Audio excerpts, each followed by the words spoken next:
各位贵宾午安，欢迎您来到永续城市论坛，我是今天的司仪张怡芬。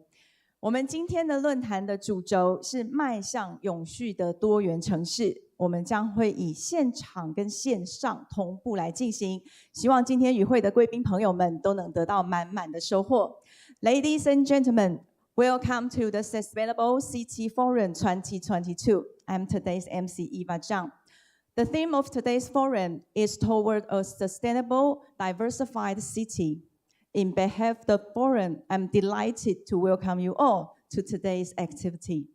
今年永续城市论坛已经迈向第6届了。那么每一年我们都有非常多来自国际的友人一起来参与这项盛会。那它也是智慧城市展会的一个重点哦。This year is already the 6th year of the Diversified Sustainable City Forum, and it's the highlight of the Smart City Summit and Expectation. Also, we always attract many leaders from the international organization. The same today, we have many friends from the international organization. So let's welcome you all to today's forum. 接下来呢，我们就要热烈的掌声欢迎 ICLEI 的秘书长 Gino Vebegin 为我们今天的活动来为我们致辞。Next, let's greeting from the international organization networks. Let's welcome Secretary General of ICLEI, Gino Vebegin, for opening remarks.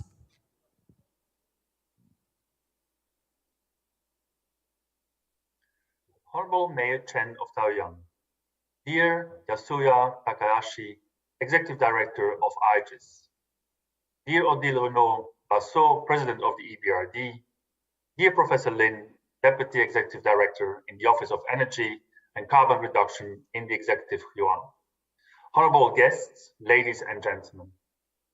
On behalf of ICLEI, I would like to thank you for this opportunity to provide welcoming remarks to the 2022 Sustainable City Forum, which is held under the theme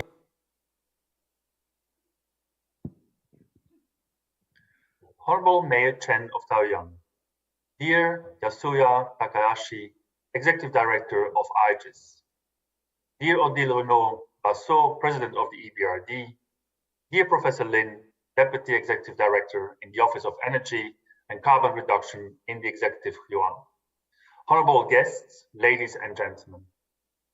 On behalf of ICLEI, I would like to thank you for this opportunity to provide welcoming remarks to the 2022 Sustainable City Forum, which is held under the theme of Local Voluntary Review and Ecologistics for a Sustainable Recovery. ICLEI is proud and delighted to continue the tradition of this important forum, which has now been successfully convened for several years already. I'm very happy that we have the opportunity to reconvene and to advance on our joint challenges despite the pandemic and other crises that are unfolding as we are recording this video. As of 2022, the world has gone through 2 years of the COVID-19 pandemic, and climate change is escalating to an emergency level, with both these processes being experienced unequally across the world.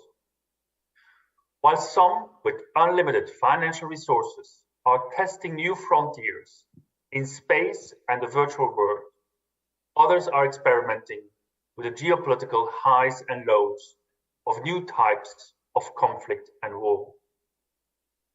Under these conditions, those like us who believe in the value and power of solidarity and living in harmony with each other and nature have a daunting task, bringing humanity back on track for peace and sustainability.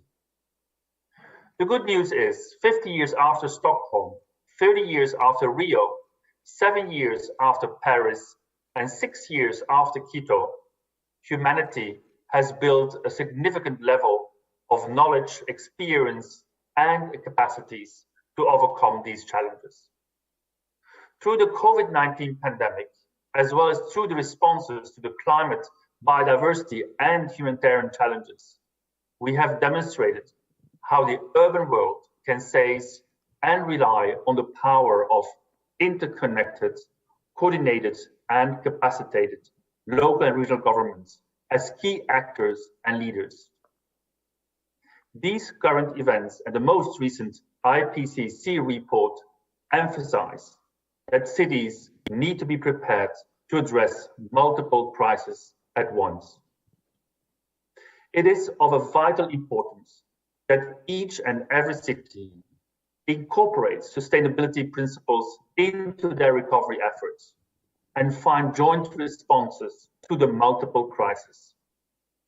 I'm excited that today we will be hearing more about a key sector in sustainable urbanization, namely ecologistics, with successful examples from around the world.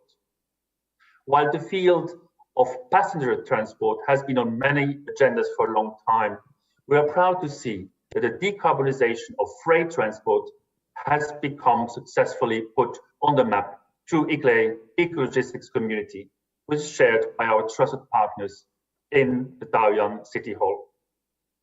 Through 2022, ICLE will collectively engage in 3 international conferences of the parties dedicated to global climate, biodiversity, and desertification.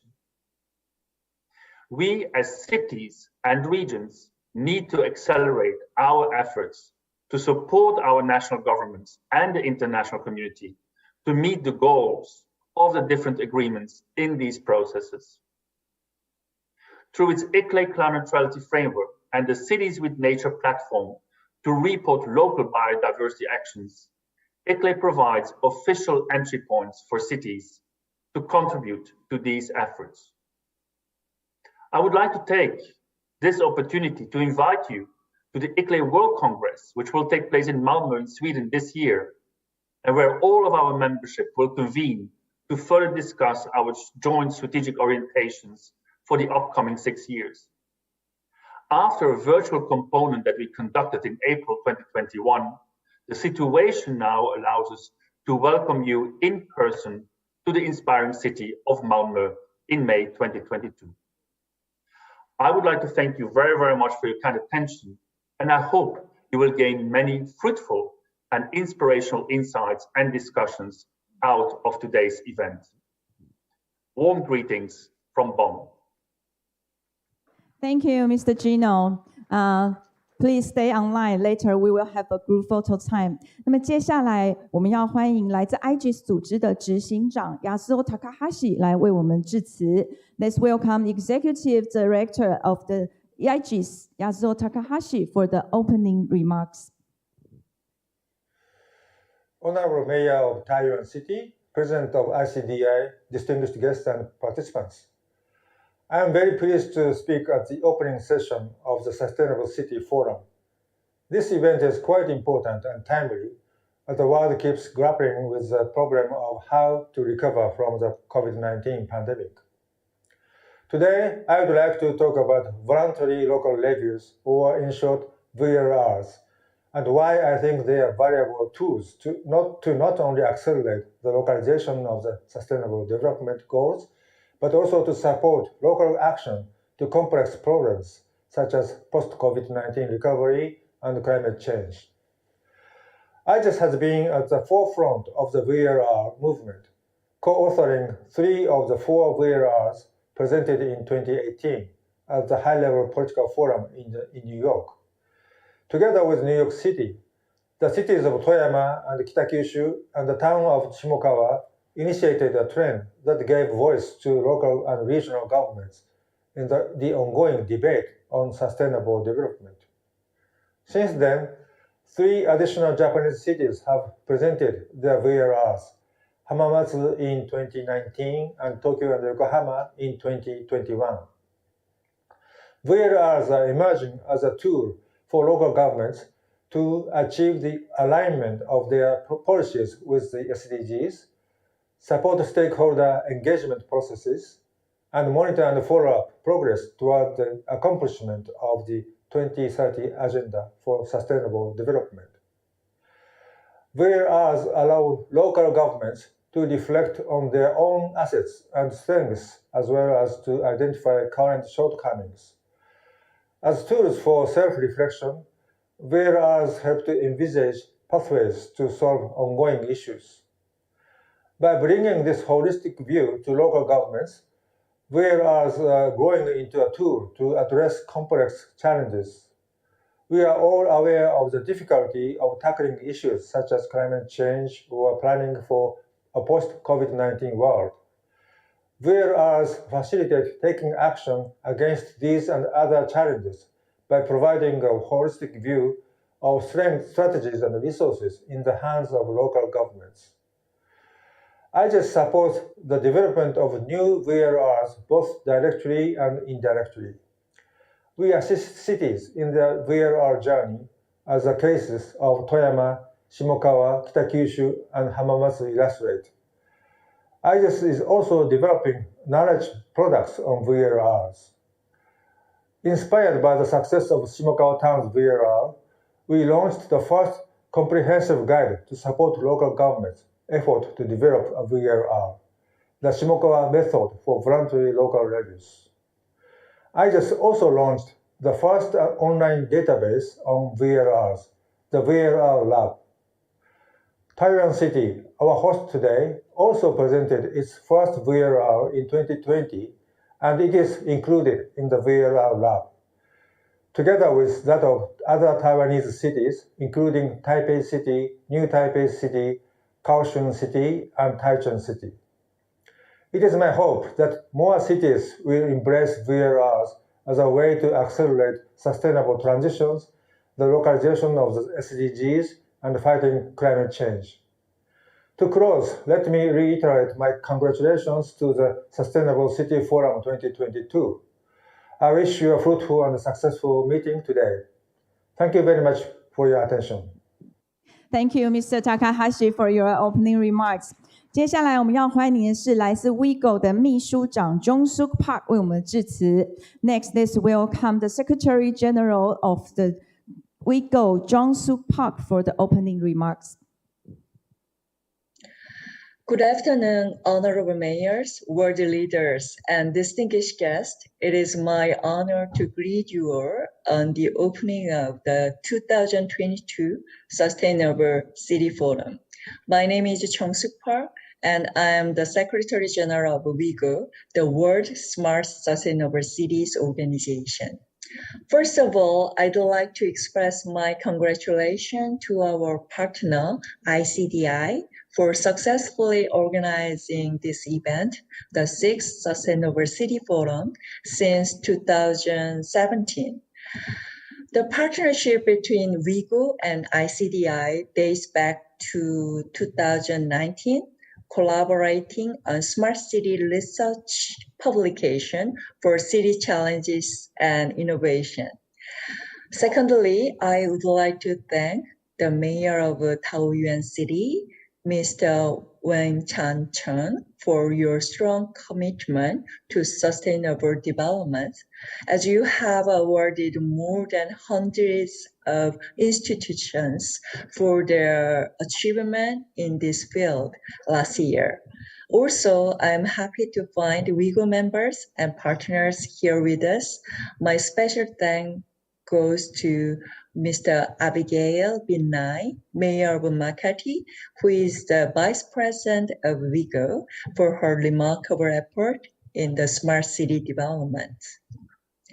I'm happy to see gathered together to recognize the importance of this topic, including ICLEI, CityNet, IGES, EBRD, and all esteemed participants who are also present here today. 11 years ago, WeGo was established by 50 founding member cities with a strong focus on e-government.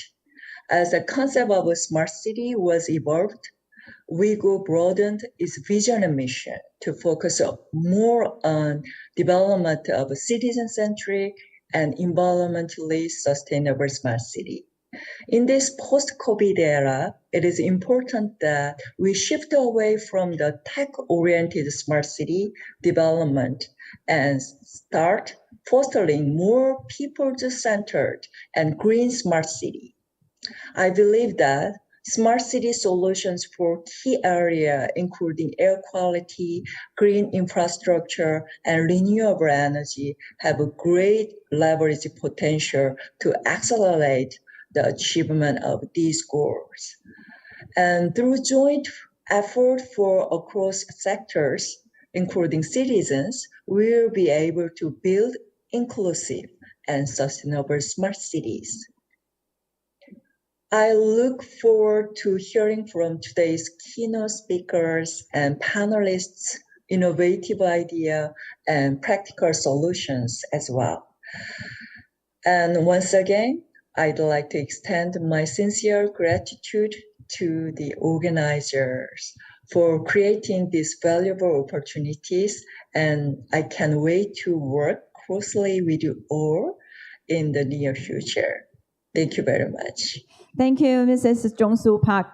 那么接下来我们就要邀请今天呢我们的主席，也就是桃园市长郑文灿市长，要来为我们致辞。Let's welcome our foreign chairman, the mayor of Taoyuan.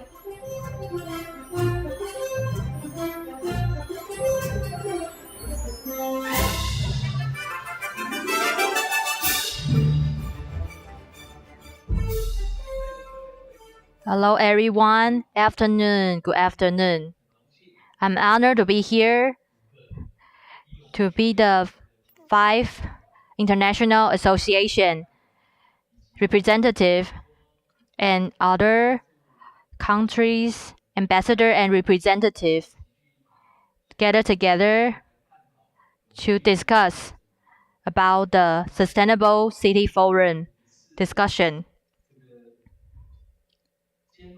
Last year, we had talked about the intelligence city, and today, our city is how to move on to the green city and logical mobility. And this afternoon, we have 2 panel discussion.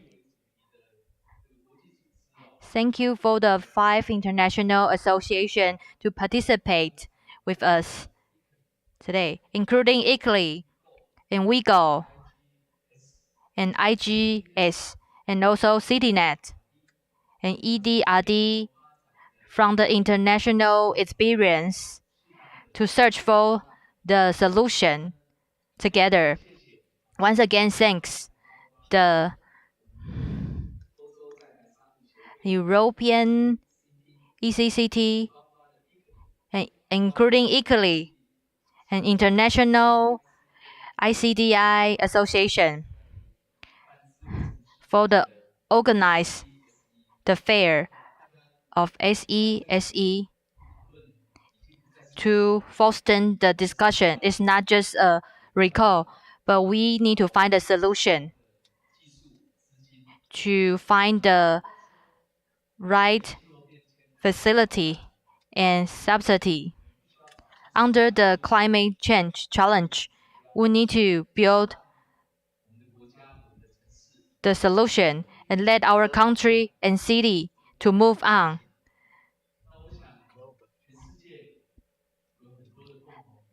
The global language is the same, and the same language is reduce the emission of carbon. No other industry and other city will live without this challenge. That's why the sustainable forum is very important. And this 2 forum will focus on the green city and ecological and mobility.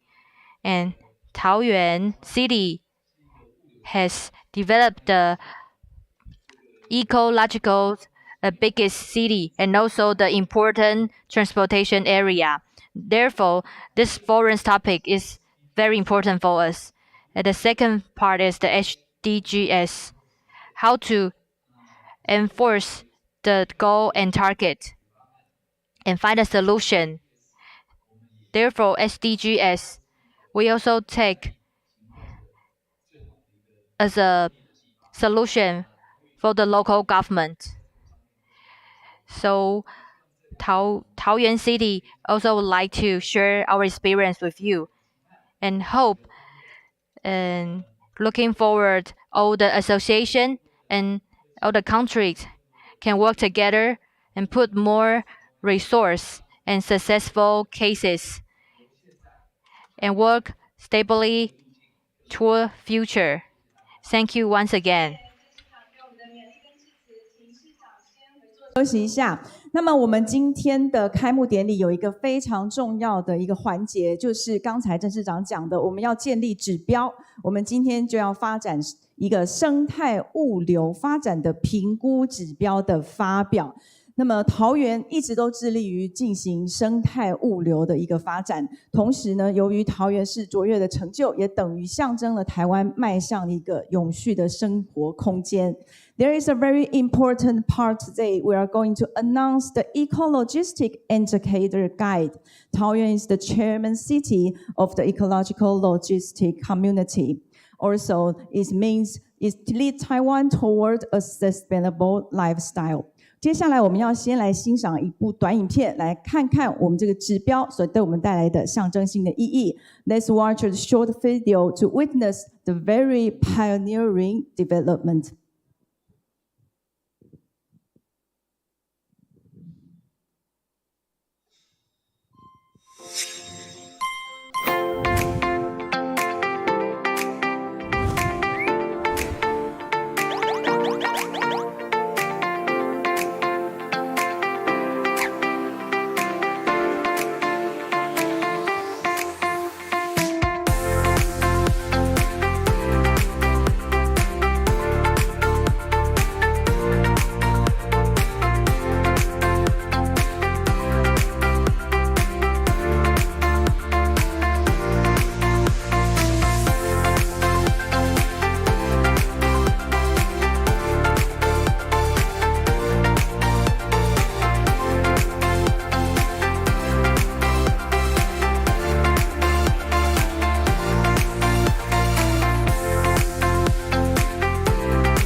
好，我们这个生态物流指标呢，是由桃园市政府跟我们的国际组织 ICLEI 共同促成的。也因此，在今天指标发展的一开始呢，我们也要邀请 ICLEI 的秘书长 Genevieve Begin， 他在线上也要为我们来表示他的祝贺之意。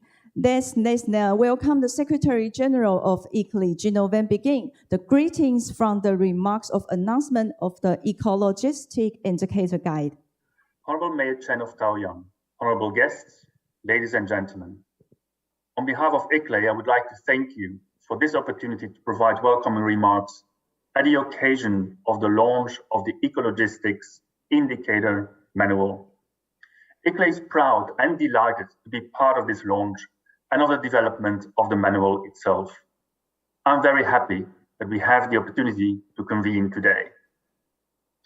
As you well know, urban logistics plays a crucial role in the economic and social welfare of cities, but has also a number of negative impacts on residents, namely congestion, greenhouse gas emissions, safety, and noise. Due to the pandemic, the rise of e-commerce, and the rise in population and employment, freight volumes are increasing, and so are these negative externalities. Traditionally, logistics has been measured through the operational efficiency lens because operational efficiency equates to cost savings. However, the external costs that undermine sustainable objectives need also to be considered. As cities around the globe are pushing for sustainable practices, the triple bottom line approach, which includes environmental, social, and economic sustainability, needs to be considered to have a holistic view of the logistics sector. Hence, we are very excited to share with you the launch of the Ecologistics Indicator Manual known as ELI. ELI is a sustainable logistics performance measurement system specifically designed for policymakers to intervene and make informed decisions to improve the logistics system's efficiency without compromising the social, economic, and environmental components. It is a tool specifically designed for cities to understand their urban logistics performance status quo, to identify gaps and opportunities for policy interventions, and to set targets that meet their visions and goals. The 75 indicators under 4 dimensions were developed from a cross-sectoral perspective and consider the different stakes of multiple stakeholders. The manual has been developed with the support of Taoyuan, Portland's Bureau of Transportation, and the partners at the Ecologistics community. Taoyuan, as a chair of the Ecologistics community, is the first city to utilize this tool and will share its experiences on using the alley to develop goals and strategies for its own sustainable urban logistics plan. We hope that through Taoyuan's experiences and our network, more local authorities will use this manual to ramp up their efforts to enhance urban logistics sustainability and to decarbonize the logistics sector. We wish you all very good deliberations and discussions today. Thank you very much for your kind attention. Thank you, Mr. Gino。那么接下来我们也要再请市长上台，为我们针对今天的生态物流发展指标呢，给我们一些勉励。Welcome the Mayor Zheng Wencan again to give us some words for this pioneering development evaluation indicator.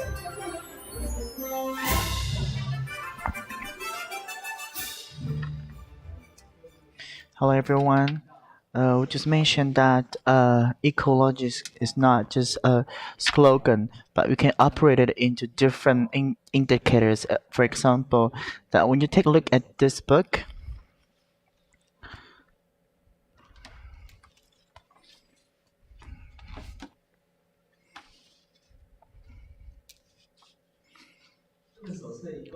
there are 34 indicators. And we have these indicators as to see the development of logistics.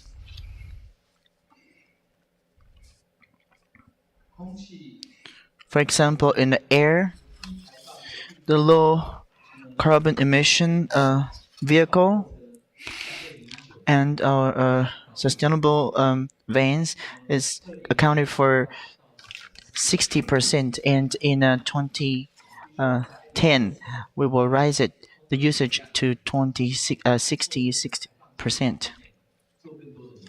We'll work on the maintenance with sustainable way, so those indicators will be implemented in all the cities to work together with green indicators as a governance. And those can be operated.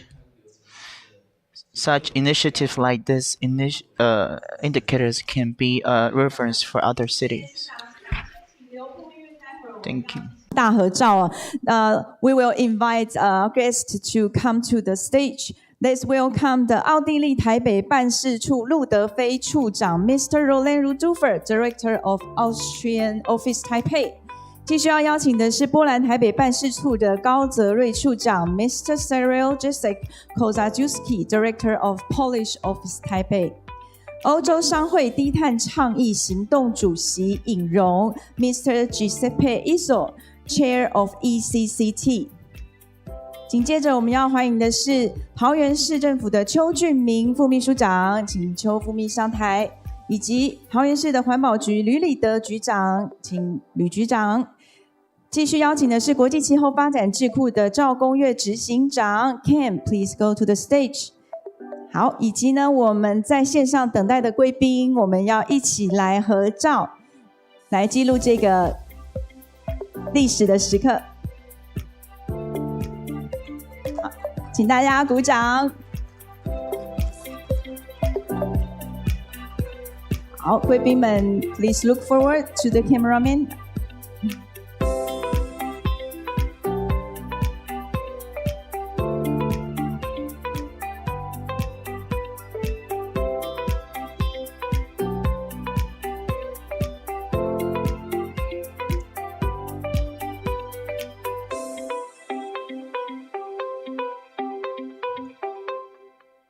需要大拇指吗？不用哈。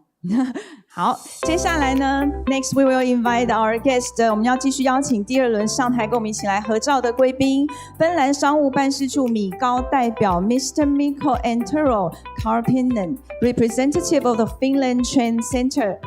桃园市政府研考会的主委吴君婷主任委员。好，继续邀请桃园市政府资讯科技局的于婉如局长。驻台北韩国代表部洪其纯副代表 Mr. Hong Soon Chong, Deputy Representative of Korean Mission in Taipei. 英国在台办事处科技处赖秀芳处长。欧洲经贸办事处雍清龙组长 Mr. Thomas Yongjen Song, Head of Trade Section, European Economic and Trade Office. 墨西哥商务签证文件及文化办事处的处长 Mr. Martin Torres Gutierrez Rubio, Head of Office Oficina de Enhanced Mexico and Taiwan. 印度台北协会的戴国兰会长 Mr. Gorengala Das, Director General of India Taipei Association. 欢迎您。匈牙利驻台办事处李立副代表 Mrs. Lili Siklos, Deputy Representative of Hungarian Trade Office Taipei. 巴布亚纽几内亚驻台商务代表处康德明代表 Mr. Tommy Kombukunji, Representative Papua New Guinea Trade Office in Taiwan. 欢迎您 ，Welcome。欧洲商会的何飞义执行长，请何执行长上台。台湾雀巢的罗台清董事长，我们来自企业的代表，欢迎董事长。中美洲银行的翁正元首席代表，欢迎翁代表。法国格勒诺布尔大都会区的费欧德大使 Mr. Pascal Viard, Ambassador of Grenoble Alpes Metropole France. 好 ，Welcome to all the guests. Please gather in the middle. We are going to take a photo for today's forum. 我们请大家向中间靠拢哦，拍摄今天论坛的大合照。Smile, although we cannot see because you wear the mask.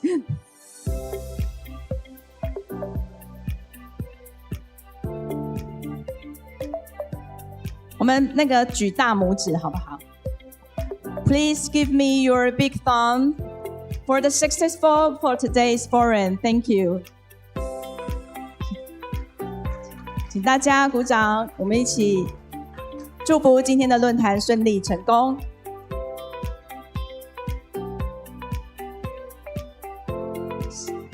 摄影大哥们好了吗？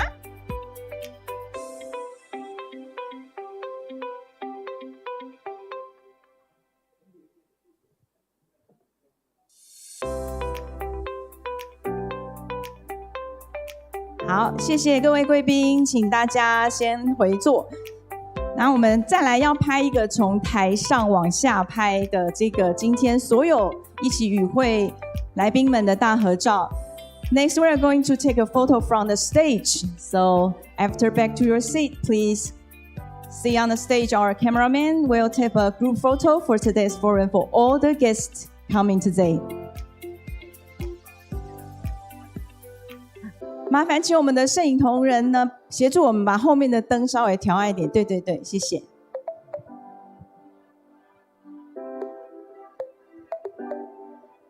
我们今天有非常多的媒体朋友们一起跟我们共襄盛举，来记录今天的永续城市论坛。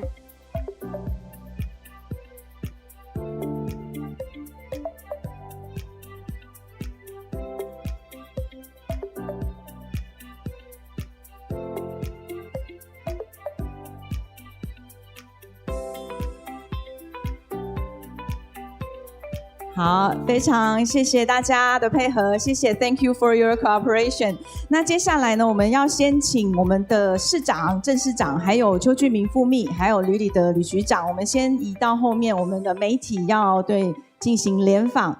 Now is the media time, so Mayor Zheng, please come to the backward for the reporters interview. Thank you. 好。今年的2022永续城市发展论坛是由桃园市政府跟智慧城市展会共同举办的，是由国际气候发展智库来执行。我们也特别感谢 KCC 欧洲在台商会低碳倡议组织，大家共同的协力，促成了今年的论坛规模是超越以往的有更广泛的回响，也有更多的朋友们一起来参与。Sustainable City Forum 2022, co-hosted by the Taoyuan City Government and the Smart City Summit and Exhibition. The International Climate Development Institute would like to thank for the KCC and the European Chamber of Commerce Taiwan Low Carbon Institute to jointly to make the forum more widely resorted and involving the sustainable concept into public-private partnership。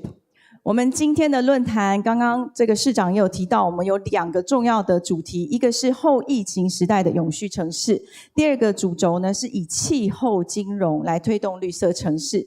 各个城市在后疫情时代已经面临了非常多，包括金融、包括交通、包括财经等等的挑战。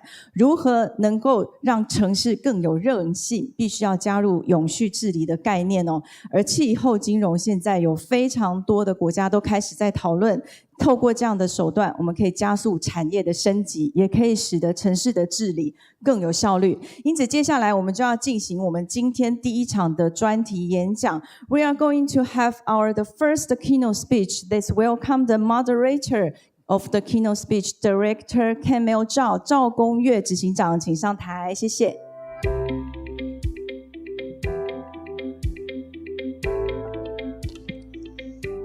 好，我想首先谢谢在场所有的。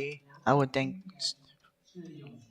think this year is the Sustainable Development 6th year, and some guests I know they've been participating in the event.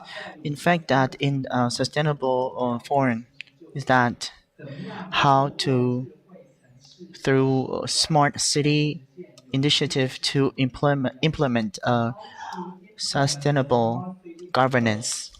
To address the smart solution to achieve the sustainable city goal. So for today, the mayor said that it's time to provide a solution. It's not just as some people say that blah blah blah again. It's very important that to provide a concrete solution, and through the digital transition, and also to address for the climate governance. However, we know that in the past 2 years, not only facing the climate change impacts, but also we're facing the COVID-19. So how to address these 2 important issues together? So for today, we invite the first speaker. Our keynote speaker is Dr. Vijay, and Vijay is the Secretary General of CityNet, which is the organization established under the UN Habitat and also the UN SGAP, and to solve the city problems.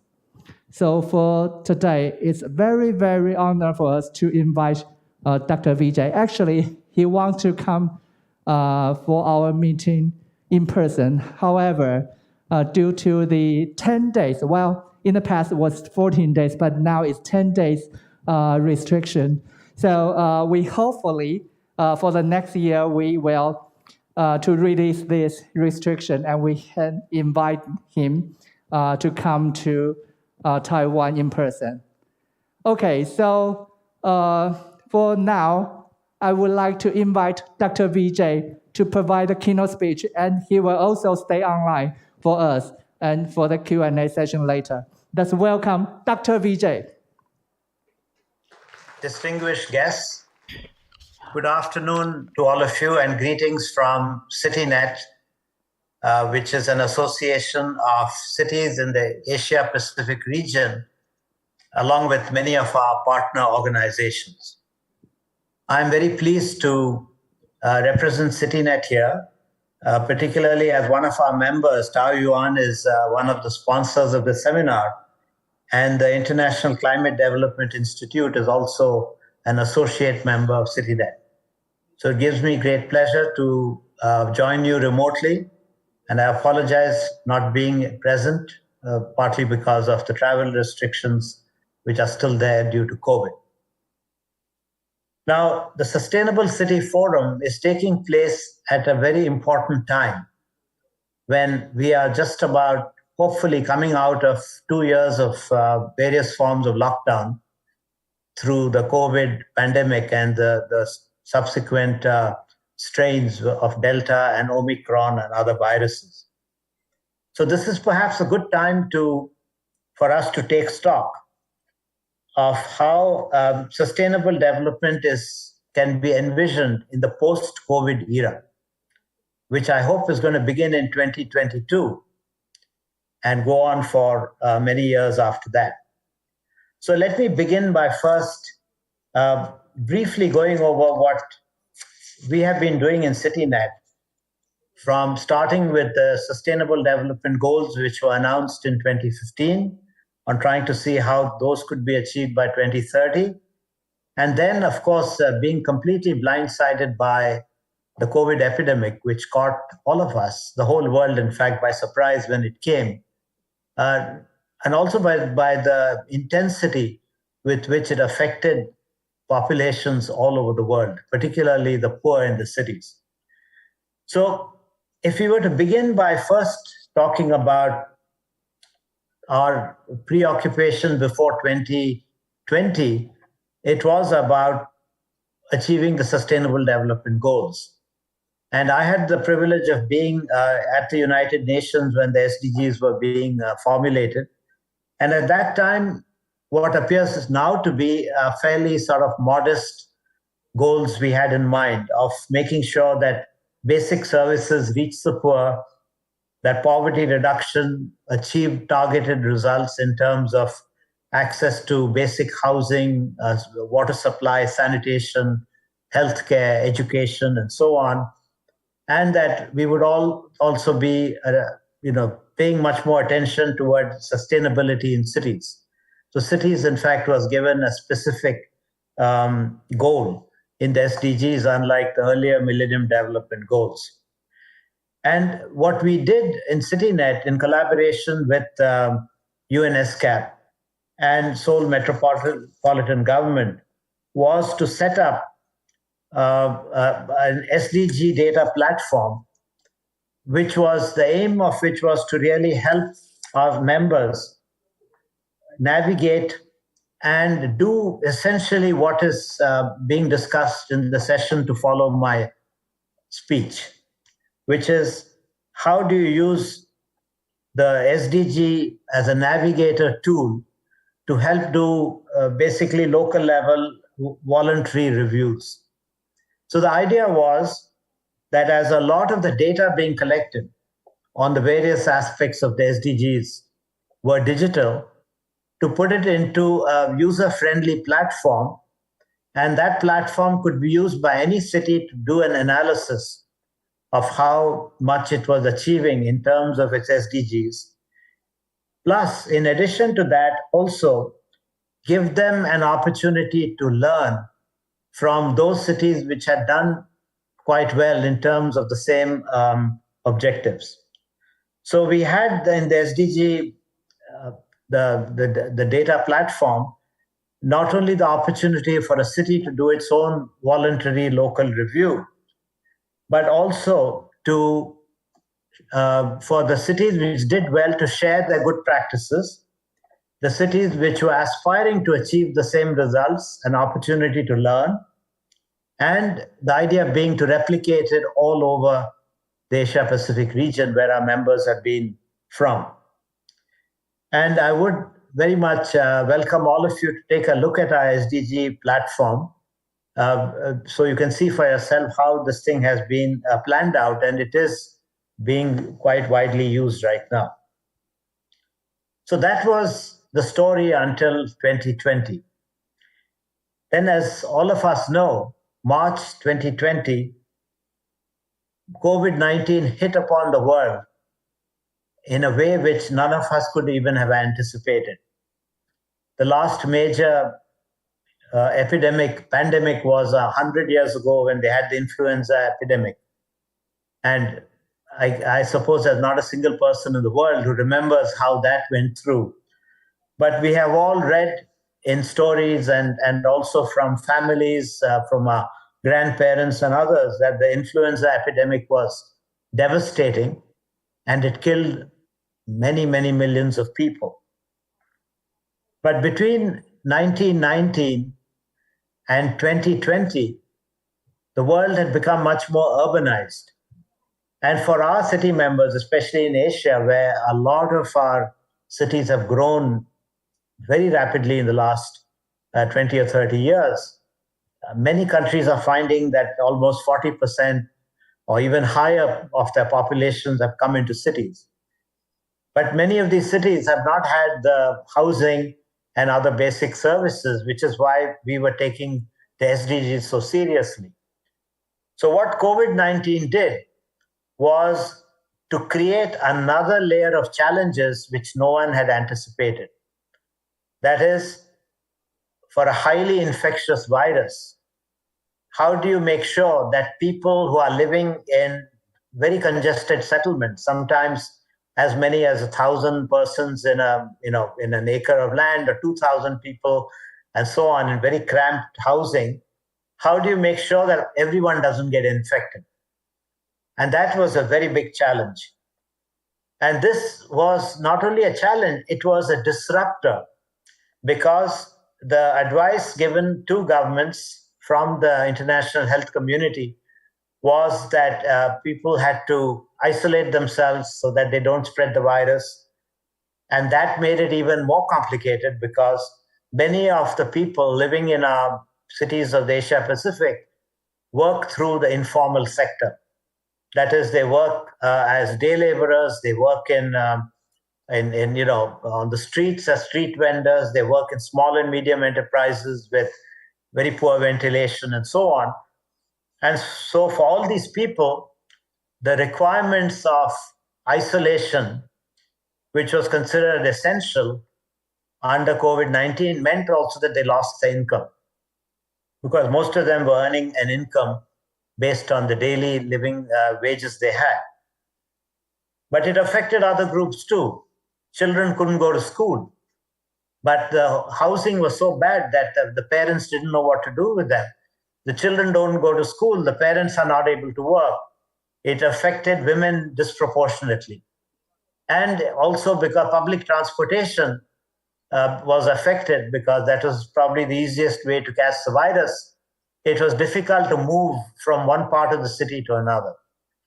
So overall, it was what you would call a perfect storm, or what people sometimes call one of those black swan events. That is, everything goes wrong in a way which nobody could have anticipated. And this is where I am extremely proud of the leadership shown by many of our cities in CityNet, where the mayors took upon themselves to make the COVID-19 experience as humane as possible.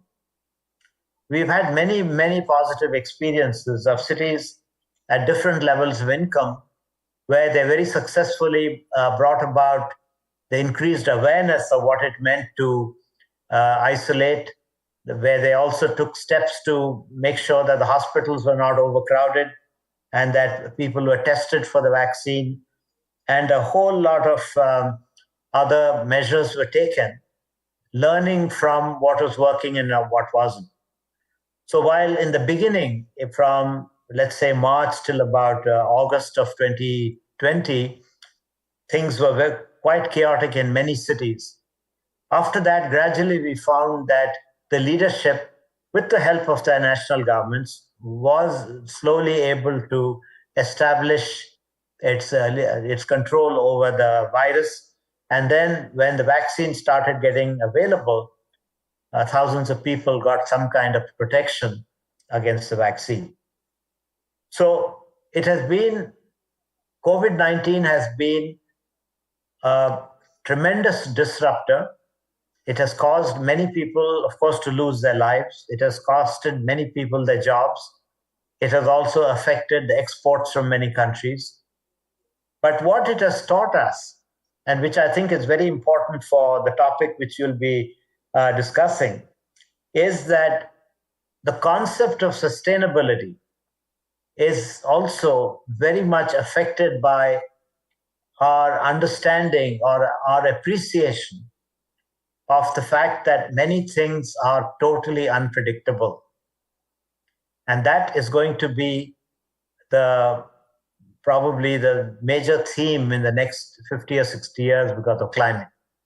So unpredictability or the disruptive nature of climate on our economies, on societies, on our lives, these are the kinds of issues which we frankly hadn't even paid attention until 2020.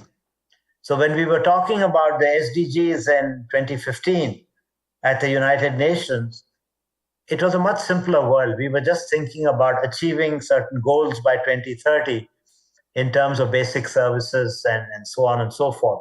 There was an SDG on climate, but that was also not worded in the way which we are now starting to talk about climate. So what did COVID-19 teach us? One thing it taught us, which is I think very relevant for the SDGs and even looking beyond 2030, is that it has a very bad effect on poor people. Poor people suffer disproportionately for the reasons which I mentioned earlier. They were living in very cramped quarters. They were also working on the streets in many cases, or they were laborers and they suddenly lost their income. And many of the cities had to make provisions even to feed them or to make sure that they are able to go back to their homes in the villages safely without acquiring the disease. The second is that it also made us very aware of the health impacts and the fact that we are all now wearing masks. And the fact that I could even say from my own personal case that because of the habit of wearing masks, which has become almost a requirement wherever you go in the world, you start beginning to appreciate how a person gets a cold or cough because of the way viruses spread through the air. So we have also become more careful. And that has had an impact in many countries in terms of influenza being lower, people being more careful about how they, of their personal hygiene, particularly in crowded buses and other places, that you don't sneeze into someone's face, and so on and so forth. So that's another major learning which has taken place. I think every part of the world has learned that with some minimum precautions, you can be much safer than what we used to think earlier. So that was the health learning which we did. COVID-19 also created another very big impact on our leadership in the cities, because a lot of the data being collected was digital data. So you were able to get a lot of information, process it, and use it to basically report on the infections, who's getting infected, how many people are going to hospitals, how many people have actually died, how many people have recovered. All these kinds of data, which in the past was very difficult to get from the city level, because no one was really invested in the kind of transparency of data, that became much more acceptable to everyone in the city. So today, you go to any city in the Asia Pacific region, people are aware of what's going on, what is the infection rate. And these are the kinds of things which you can just see on a TV channel, or it's available and disclosed. So I believe this is also a very important fallout of COVID, which is that the digital data platform is being used by many cities in a much more productive way to track health. And it can be used for other things too. It can be used to track what they're doing on climate, or what they're doing in terms of social welfare and so on.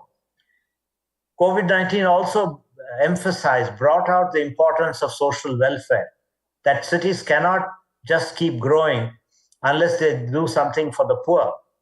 And in many of these situations, the local leadership also was much more energized to try and help the very poor people who are without the daily work to start working again. Now, what we also found in the COVID-19 was that it created very effective partnerships at the local level. When people are getting sick like that and dying, you cannot think in terms of someone being a health ministry official or someone being a police official or someone being from the mayor's office and so on. You all had to work together as a team. So it led to the breaking down of the silos, which is very often found in many cities because some departments are under the control of the mayor, other departments are under the control of the ministry, others may be at a regional level. So basically, this idea that the local, regional, national all have to work together was something which was necessary, and it did come together. And also at the local level, everyone had to be a member of the team. And so you had to work together, not in separate silos. So that was a very big positive benefit out of COVID. So these are some of the important lessons we've learned as far as COVID-19 and its continuing efforts on us is concerned. Now, let me now turn to just giving my views on the topic which you'll all be discussing today on voluntary local reviews and eco-logistics partnerships. I would like to also recognize that some of our most valued partners, such as Yokohama City, IGES, which is also another very important associate member of CityNet, Taipei and Kaohsiung are also participating in the session. So we are. I think CityNet is very well represented, and so let me spend a little bit of time talking about this whole thing on looking ahead with net zero as the target. So essentially, once you go past 2030 and look at what needs to be done by 2050, what we learned out of COP26, which was held in Glasgow last November, was that everyone has to make a very serious effort at reducing the carbon footprint to net zero by 2050 if we want to save the planet from significant climate change. And to achieve this net zero pathway, I think what national leaders have also recognized now is that cities are going to play a very important part. And the reason is obvious. Look around you, look outside, you see that everywhere, cities is where we have the built up areas. Huge amounts are going in through cement and concrete and buildings, and all these iron and steel which goes into the building and so on, all of which today have very large carbon content. Now, to achieve net zero, we have to basically reduce the carbon content in such a way that by 2050, there is really zero carbon content or even negative carbon content. Now, that is a huge task, but that task can only be achieved when the cities and the leadership take upon themselves to make the difference. And this is where this idea of the voluntary local review becomes very important. So what I'm trying to say is that net zero, which many countries and the COP, all the entire global community has committed to achieving as soon as possible, requires a lot of leadership on the part of city level officials, city stakeholders, because it is going to affect them in many ways. Take, for example, buildings. Now, if we are to make a building a net zero building, at least in future buildings, you shouldn't have too much of carbon going into the bricks or the cement. Or you should compensate. If there's some carbon going in, something else has to, reduce the carbon, maybe through trees, planting of trees, or some other ways of carbon capture and so on. So we have this issue of cities taking the lead and identifying what they'll do. Now, the most obvious one is on mobility, because we do find that about 15 to 20% of the greenhouse gases are produced from road traffic. And in all our cities, as the incomes are going up, everyone is buying a first car or a second car, or they're buying a two-wheeler, or they're buying other things which are all based on fossil fuels today. So the big shift is going to be on how you're going to move all these vehicles to basically non-fossil fuel, which could be either in the form of electric vehicles using renewable energy or through fuel cells, which are likely to come later. This is a huge task, but it's something on which every city can actually get a lot of benefits, because electric vehicles don't have any air pollution. So you get a better quality of life. Similarly, electric buses are also much smoother to ride. So it will give many people who are on the, who use the public services a much more comfortable ride to their place of work. Then there are other talks also that you should have more of bicycle paths. You should encourage people to walk more and basically take all the steps to minimize the use of cars for day-to-day commute. That is, cars which are dependent on fossil fuel. Now, all these are ultimately dependent on local, enforcement, law enforcement, whether it's the mayor's office or the traffic police and others who have to do it. But local enforcement can only happen when the public accept that it's in their own best interest. So one of the very big challenges and opportunities here through the voluntary local reviews is to convince every common citizen that this is in their own best interest to do something about reducing their carbon footprint. So that is one example. Then there are other things also. Buildings. You can do so many things with buildings. You can improve the energy efficiency. You can have renewable energy on the production. And these are also ways in which it can improve the insulation so that the cooling and heating is much more efficient. And all these result actually in a better quality of life for the people in the buildings. But again, it can only be done when the communities are convinced it's in their best interest to do it. So there are many, many ways in which you can actually make the city much more livable while also reducing the carbon footprint. And there, I think this idea of making everyone participate and take the leadership role in doing these, in promoting cycling and walking, in promoting parks. And as many of you may know, in some of the cities of Europe and even New York City, some major highways have been basically made, they call it pedestrianized, which is you don't allow cars in. So you have vehicles outside the central part of the city where people can walk or ride a bike or, basically enjoy the urban space with greenery also thrown in by urban forestry. So these are the kinds of things which are very important, but they have to be brought into the planning process if you are to achieve net zero by 2050 or beyond. But another equally important part is on the green supply chain or logistics, because for countries like not just Taiwan, but for most of our other countries in Asia, they are major exporters of different kinds of goods to the rest of the world.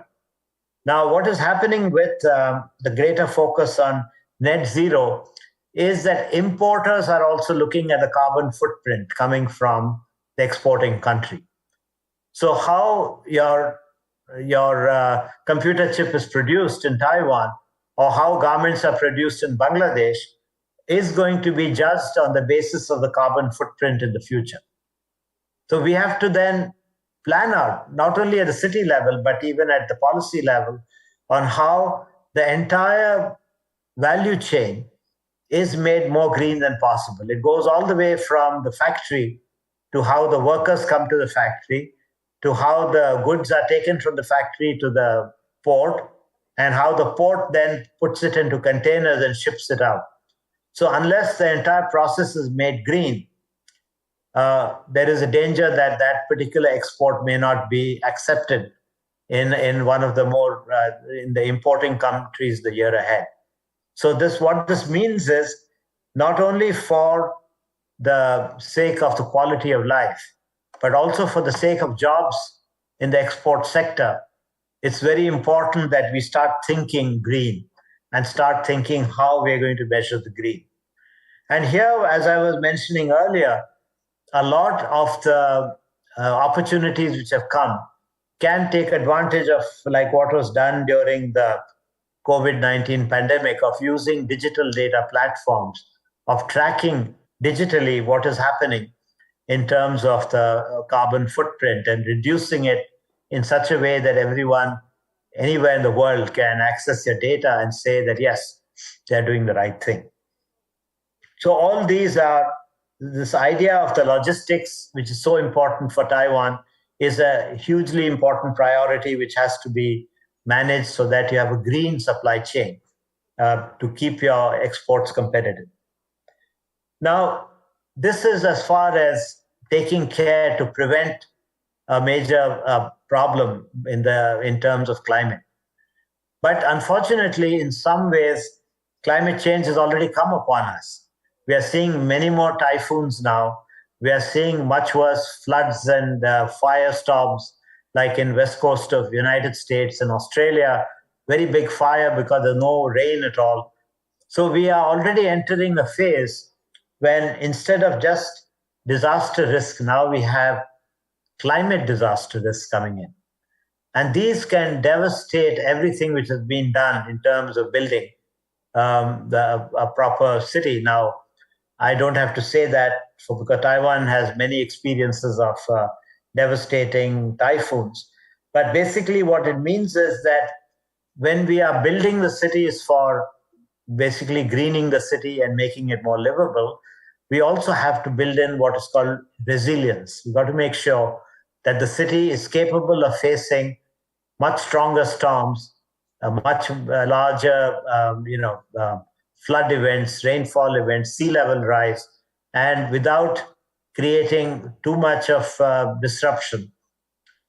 And we know now from the COVID disruption that how devastating it is when any kind of natural event comes and affects us. So COVID is a very important reminder to us that in the future years, building resilient cities has got to learn from the lessons of COVID and build, first of all, what are called the non-structural measures. That is, take the steps in urban planning, making sure that people are not living in floodplains or living too close to the sea in case there's going to be sea level rise. So the non-structural are the planning, the policy efforts which ensure that people are given clear guidance on how they can live in safe places without being vulnerable to natural disasters. Now, apart from that, the second part, which is even more challenging, is what is called the structural part, which is that you have to also build things. You have to build a different style of, because there are some coastal areas where with sea level rise, you may lose very important parts of the city. So what is going to be done? Are there going to be sea dikes built, like they're thinking in Jakarta to build the sea dikes?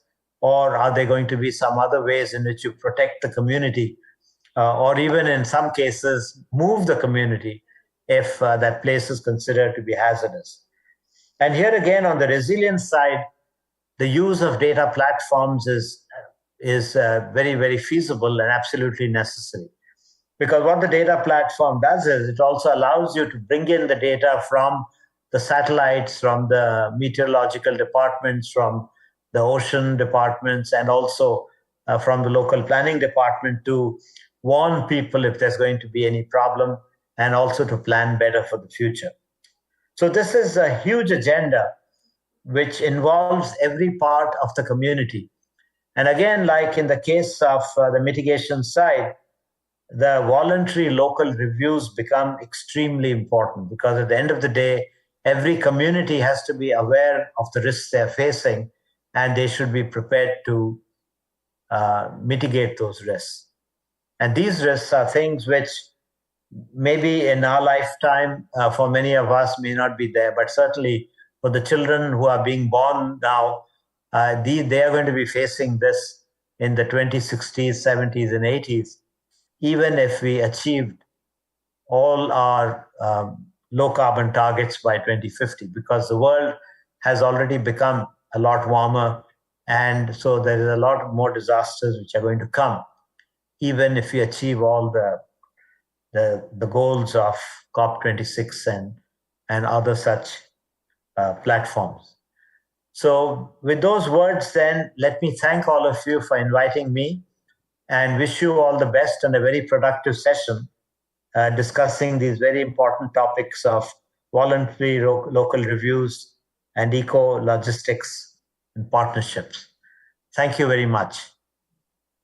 Thank you very much for your great speech, Dr. Vijay, and please stay online. Okay, so through the speech from Dr. Vijay, actually, he pointed out that for the sustainable city to achieve the great governance, actually, we need to calculate our footprint, carbon footprint step by step, or to better understanding different conditions of the cities, and also to achieve the resilience together.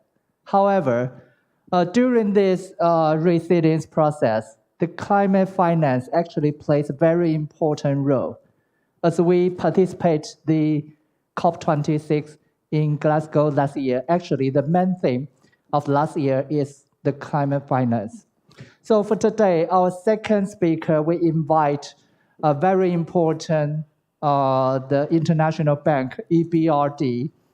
EBRD provides a green city program to help the Eastern and also the European cities to make a better transition during the past few years. So for today, we invite the lead of the Green City programs of EBRD, Ms. Lynn O'Grady, and she will provide her experience to share for us and to point out the better way for making this transition and also the resilience. Let's welcome Ms. Lynn O'Grady. Ladies and gentlemen and distinguished participants of this year's Sustainable City Forum. To begin with, I am really grateful to be part of this important forum organised by the International Climate Development Institute. My name is Lynn O'Grady, and I am the co-lead of the EBRD's Green Cities programme. I am happy to share with you my experiences in how we deliver climate finance and facilitate the development of sustainable cities. Investing in cities presents us with one of the greatest opportunities to make an impact on climate change, air pollution, and environmental degradation. Before I present the EBRD Green Cities programme in detail, let me show you a video that amplifies what I just said. The huge impact that infrastructure investments can have on the ground in the cities we work in.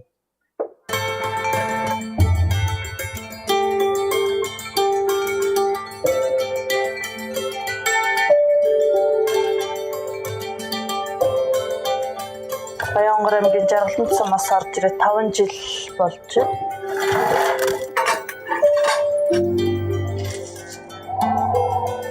Манай Улаанбаатар хотод чинь агаарын бохирдол ихтэй хүүхдүүдийн эрүүл мэндэд маш муу хоорнууд ихтэй байна. Ulaanbaatar in Mongolia has some of the worst air pollution in the world. But the city is developing a more sustainable future as part of EBRD Green Cities. Агаарын чанарыг сайжруулахад бол хэд хэдэн зүйл байна. Нэгдүгээр бид нар түүхийн нөөц буюу түлшээ өөрчлөх ёстой. Cities face enormous environmental challenges and as the source of nearly 3/4 of global greenhouse gas emissions, are central actors in the battle against climate change. We are committed to working with all our partner green cities to ensure a greener and more prosperous future for their citizens, especially as they emerge from the current pandemic. From Central Asia to the southern Mediterranean, cities across regions are signing up. Being an EBRD green city is important for Amman. Green cities, to me, means for the city to become sustainable. We need also to cater for what the citizens would want. What are their aspirations from the city? What are the main challenges that they are facing in their daily life that's affecting them? Amman is already addressing some of its urban challenges, such as solid waste. But they hope, as an EBRD green city, they can achieve even more. طبعا كثير مرات يعني لما بصير في انفعالات عندنا كثير يعني وتختلط مع بعض بتمنى الواحد انه يفصلها عن بعض، هيك ممكن اعاده تدويرهم. Like Amman, Lviv is also tackling challenges related to solid waste. Ми зараз на етапі, власне, вирішення одних з найбільших викликів, які стоять в нашому місті, це поводження з твердими побутовими відходами. Once a city has signed up to the programme, they co-develop a Green City Action Plan with a broad range of stakeholders. The action plan provides a blueprint for investments in areas such as clean transport. Трамваї надзвичайно важливі для Львова, оскільки це екологічний транспорт. І, власне, екологічний транспорт – це є зелений транспорт, оскільки він не має викидів атмосфери, і це надзвичайно позитивний для навколишнього середовища. In Banja Luka, in Bosnia-Herzegovina, residents can already feel the difference that becoming an EBRD green city makes. Izbjegavam da trčim po gradu, barem ranije je to bio slučaj jer je mnogo auta, mnogo je vazduh zagađen. Sad se osjeti malo poboljšanja po pitanju toga, lakše se trči. Wood chips, sustainably sourced from the local area, are being used to power the city's district heating plant. Banja Luka je trošila negdje preko 20.000 tona mazuta, a prelaskom na ovaj sistem dobili smo jedan čist grad, zeleni grad. Gives us the opportunity to improve the lives of people, including many of the most vulnerable. Urbanization is a rapid and irreversible trend driven by people wanting to improve their lives and future. Its consequences is that cities around the globe now account for 70% of energy use and 3/4 of greenhouse gas emissions. These figures are going to continue to rise. The impact of cities is not just global, though. At the local level, high levels of pollution, congestion, and lack of access to quality services have a severe negative impact on the lives of urban citizens, affecting their health, their ability to work, their education, and the way in which they can enjoy life. It is therefore imperative that we do more to improve the lives in cities. These negative impacts on people's lives are linked to the lack of investment in municipal services and urban infrastructure. This lack of investment also makes cities highly vulnerable to the effects of climate change, from extreme weather events to rising temperatures or sea levels. Our failure to sufficiently invest in cities is thus exposing urban populations to a double risk. While the rapidly growing cities pollute more than they need to, locally and globally, the pollution in turn threatens their viability. Cities are thus the microcosm of the globe. Just like globally, in cities we need to achieve two objectives. First, to successfully mitigate pollution, and second, to manage to adapt to the consequences. And we need to do this rapidly.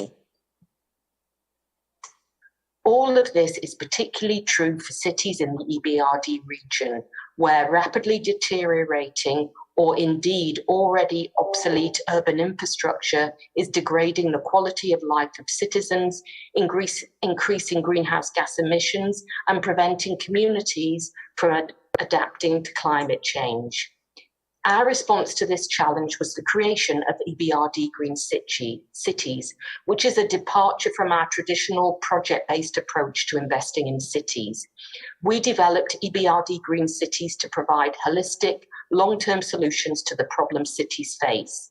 It is a unique design in the development finance field, and it has been recognized and awarded support by a range of donors. Within EBRD, it is now the bank's largest program in terms of available financial resources. These financial means are much needed, as we now have 53 cities in this program, and our network of cities is continuously growing. For EBRD Green Cities, the bank works closely with cities to systematically prioritize and then finance transformational environmental and climate-related infrastructure investments. For each city, the program rests on the 2 pillars of a Green City Action Plan, better known as GCAP, and alongside it, a trigger investments, which is what we call an initial landmark green project, is undertaken by participating cities. The program therefore remains true to the EBRD's project-based business model, while adding important elements to it to strengthen the quality of the investment. For example, we recognise the need for cities to take the lead in implementing this program. They know better than we do what their needs are. The GCAP is therefore developed by the city with support from us. It is based on a robust methodology to identify the environmental and quality of life challenges faced by the city. This enables the city to prioritise the investments required to address them. The GCAP also defines meaningful and targeted policy recommendations, and where required, supports capacity building in the municipal utilities. This holistic approach has not only redefined the way that we consider cities at EBRD, it has also been a great success. Since 2016, EBRD Green Cities has mobilised more than €5 billion in finance and grant support from a range of donors, and we have already committed €1.6 billion in financing 64 projects in 20 countries.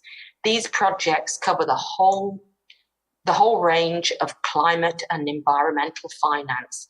They respond to local and global needs at the same time. Let me give you some concrete examples. Tbilisi in Georgia was one of the first cities to join the Green Cities program in 2016.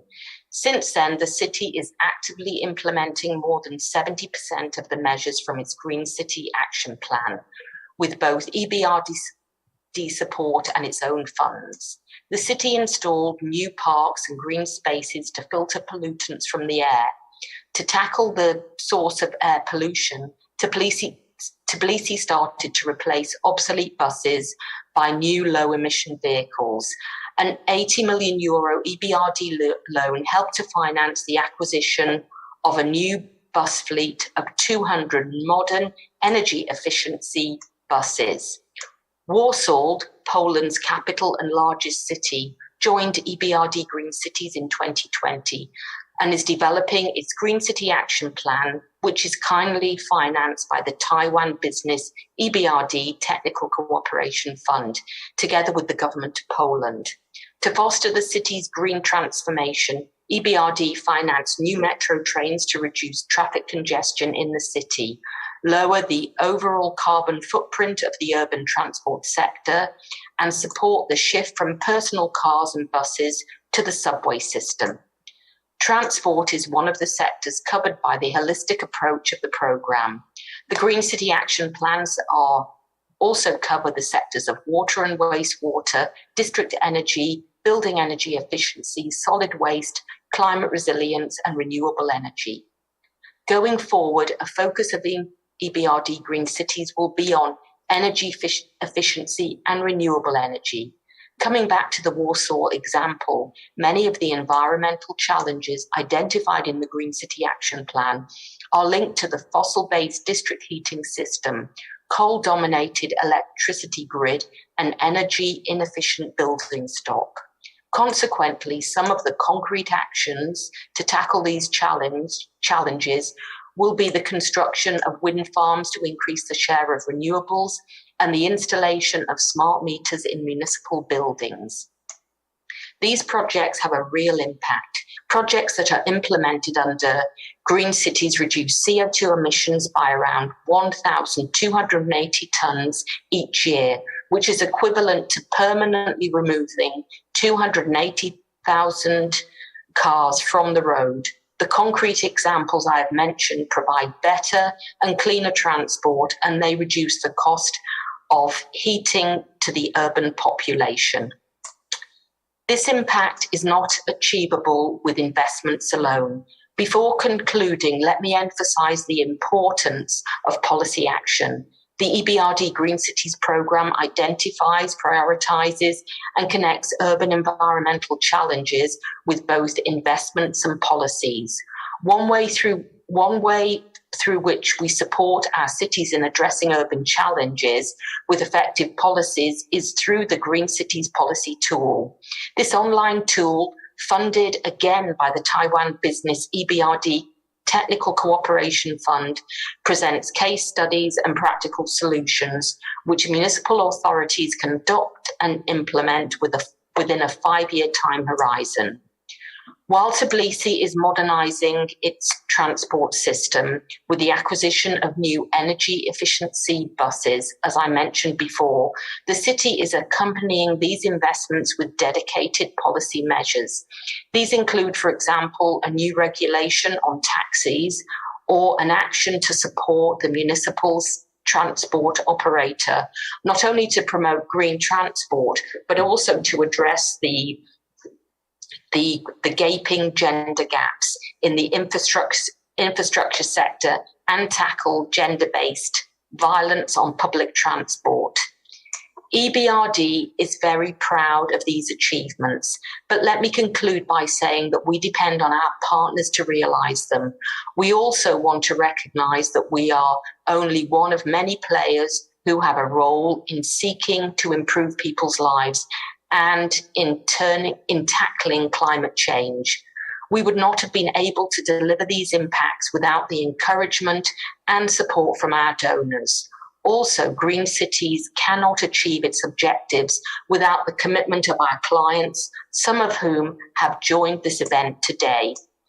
I hope that this forum will be productive, allowing you to discover new ways to make lives better and further develop a common path for cities, governments and financiers. This will then enable all of us to go further in the pursuit of innovative solutions that will make a real difference in the daily life of the people we serve by enabling them to breathe cleaner air, drink water that is safe, and reduce their impact on, but also their preparedness for the risks of the global climate emergency. Let me hope that you find our story as interesting and enriching as we do. Let me now wish you all a productive and successful forum to make our cities around the globe more sustainable and hence livable. Thank you very much for your attention, and I wish you a very good seminar. Thank you.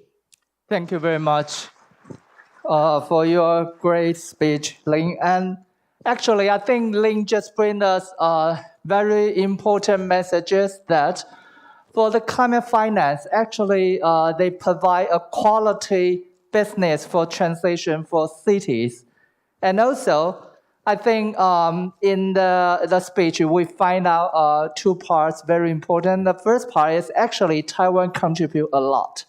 Well, if you don't know that, actually Taiwan listed number 4 of the donor in EBRD programs. And so I believe for us sharing the experience today, actually Taiwan can reach out to contribute, and we can make our efforts and also the contribution to the world. And secondly, I think you also may find out Ukraine, Lviv is one of the sponsor city in the Green City program, and we hope the best for them. Okay, so now we have finished the speech part, but we also have our keynote speaker, Vijay, online. Vijay, are you here? Yes, I am. Oh, wow, let's give big hands for Vijay. Well, actually, Vijay is online in Washington, D.C. and burning his knife for us. So for Q&A, okay. So for today, we have 150 leaders on site, and we have more than 300 online. So you have one message for them. Yep. To say hello. Thank you. I'm delighted to be with all of you, and I wish you all the best for the rest of the sessions too. Thank you very much. I'm available for any questions or clarifications you might have. Yes, yes. So we maybe can open like 1 or 2 questions for Vijay on site here.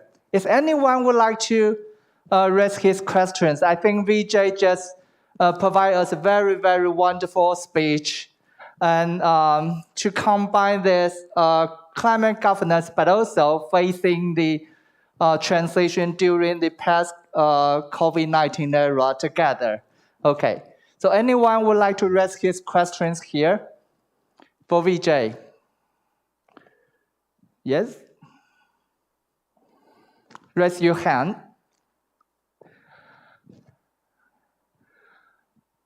Yep, if no, I would like to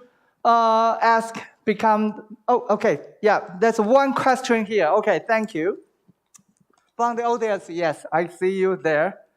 So actually, the audience just asked, energy transition is one of the very key and important approaches leading us to the sustainable city and also the net zero.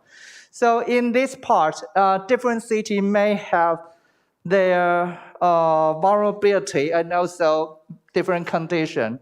How to maybe balance the energy and sustainability during this process in the cities? Thank you. That's a very important question. And I think the answer to that depends on the specific conditions in a city. Now, to give an example from many of our cities in the developing countries of Asia, as you know, one of the big challenges is housing for a lot of people living in substandard housing, especially in slums and squatter settlements. So when you talk about the energy transition, it's actually a wonderful opportunity to not just use the term build back better, but actually to build better using smart technology, using different kinds of low carbon materials, and putting in much more of renewable energy, including having distributed energy through rooftop power generation. So there are lots of opportunities on that on the building side. And the second thing, of course, as I mentioned in my talk also, is that there are mobility solutions which can also be very energy efficient and also provide a very clean and healthy transit from the home to the work. Yeah, so I think you just point out, actually the mobility and housing are 2 very important parts. And for your information, actually, we just launched the Eco-Logistic Index guidance in Taoyuan.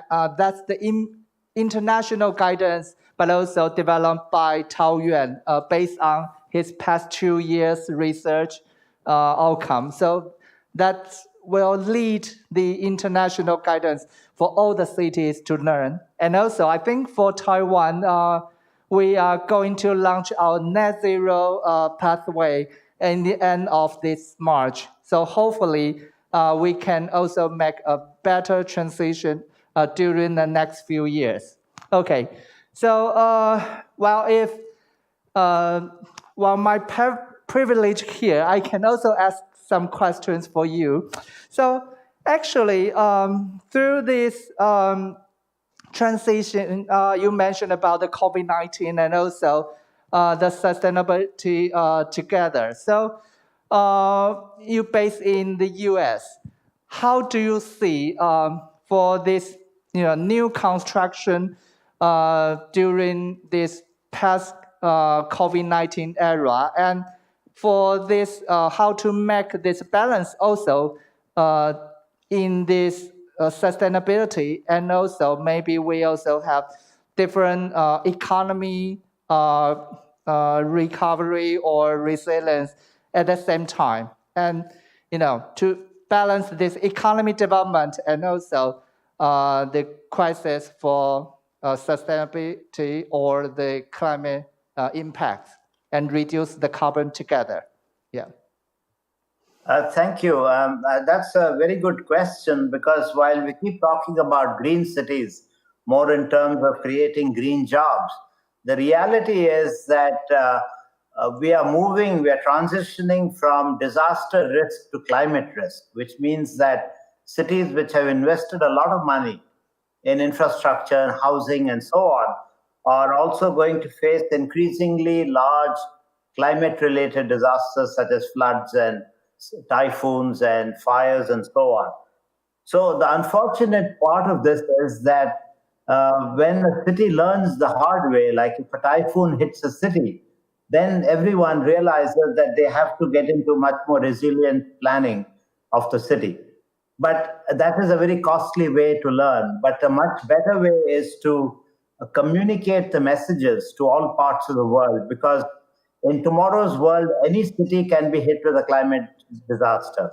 It's not just the typhoon belt or the flood areas, but all kinds of natural disasters are coming in. So one is very important to have communication. Maybe the media does a lot of it anyway, but other ways of communicating, particularly at the school and university level, so people are aware of it. More of learning programs. And of course, what is also important is to have information in a way that anyone can access the information, for which investing in adequate digital data, a digital data platform, which informs everyone about the risks and the opportunities in that city. Because ultimately, as you're going to have in your next session, it's really about the local reviews that is going to build the disaster risk and climate risk. Thank you. Okay, thank you very much for your great answers. So I think we are running time of this session, but well, thank you very much for your wonderful speech, and also stay online for our Q&A. That's big plus to VJ again. Thank you. And hopefully we can invite you in person next year after this post-COVID-19 era. I look forward to that. Thank you. Okay, thank you. Bye-bye. Bye-bye. Thank you. Bye. Bye.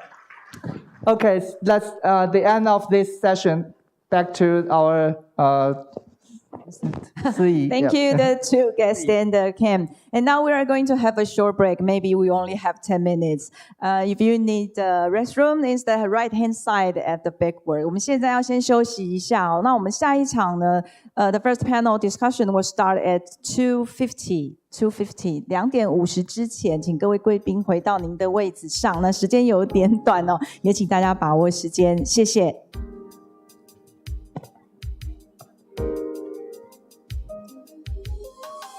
We have some snack from here, so.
程呢是这个第一场的交流语谈，我们要邀请我们这一场的主席是我们桃园市的邱俊明副秘书长，请副秘上台。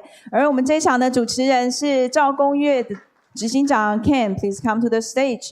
然后我们总共会有4位贵宾跟我们一起来参与这次的论坛。首先呢，邀请桃园市环保局吕礼德局长，欢迎局长。接着是奥地利台北办事处的陆德飞处长 ，Director Mr. Roland Rudolfer, Austria Office Taipei。接着邀請蘇格蘭國際發展區區域代表暨亞太區能源行業劉忠業總監 Regional Representative Mr. Kevin Liu of Asia Pacific and Head of Energy and Low Carbon Transition。继续邀请法國易空集團亞太區能源轉型暨氫能市場策略與規劃周宏凱協理，請協理上台。Director of Mr. Martin Zhou, the APEC H2E Market Strategy and Planning, Air Liquid, to come to the stage. Thank you.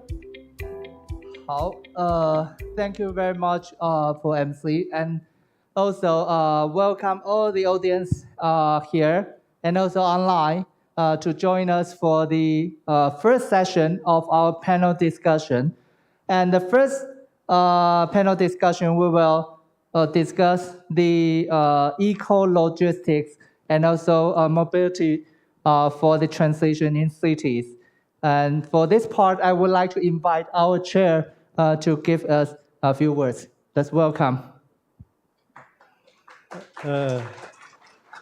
非常谢谢与会的各位贵宾，然后 Thank you very much for the distinguished guest with us until right now. And the ecological mobility is the indicator guide that provided by the Taoyuan, which is authorized by the ECOLAT for past 2 years. In the 4 perspective indicator, after several meetings, through a lot of meeting with ECOLAT and discussion, therefore we have the indicator guide. And later on, we will mention about it as well. And our Mayor Zheng also report that we have a practical example in Daxi Taoyuan, which we have a low eco combo rejection transportation. In the city, we have a walking area. This is a good example. Equally, Secretary also very happy to see this example. And later on, we will talk about other practical examples. And our distinguished guests online and with us right now, we'd like to share more discussion with you later on. Thank you once again, our chair and the CEO of Ecological Mobility Department. We also have a lot of distinguished guests with us here, and why Taoyuan will developing the ecological indicator in Taoyuan is because when we enforce the climate action, every city has different specialty. Under different condition, their path will be put emphasis and put enforcement. Especially on the logical text industry has a big part in Taoyuan City.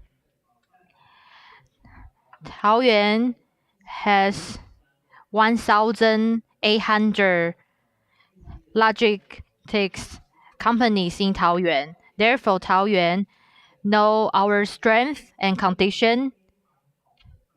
So we make up a good transition project.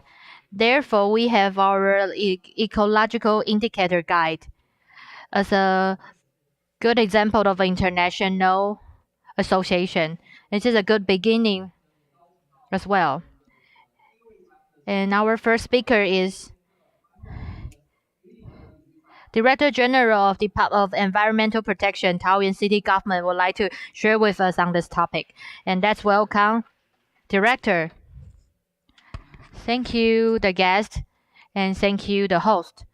On behalf of the department, to talk about the green city ecological mobility topic, to give you a introduction. So from the green city to ecological industry, this is my fan opening.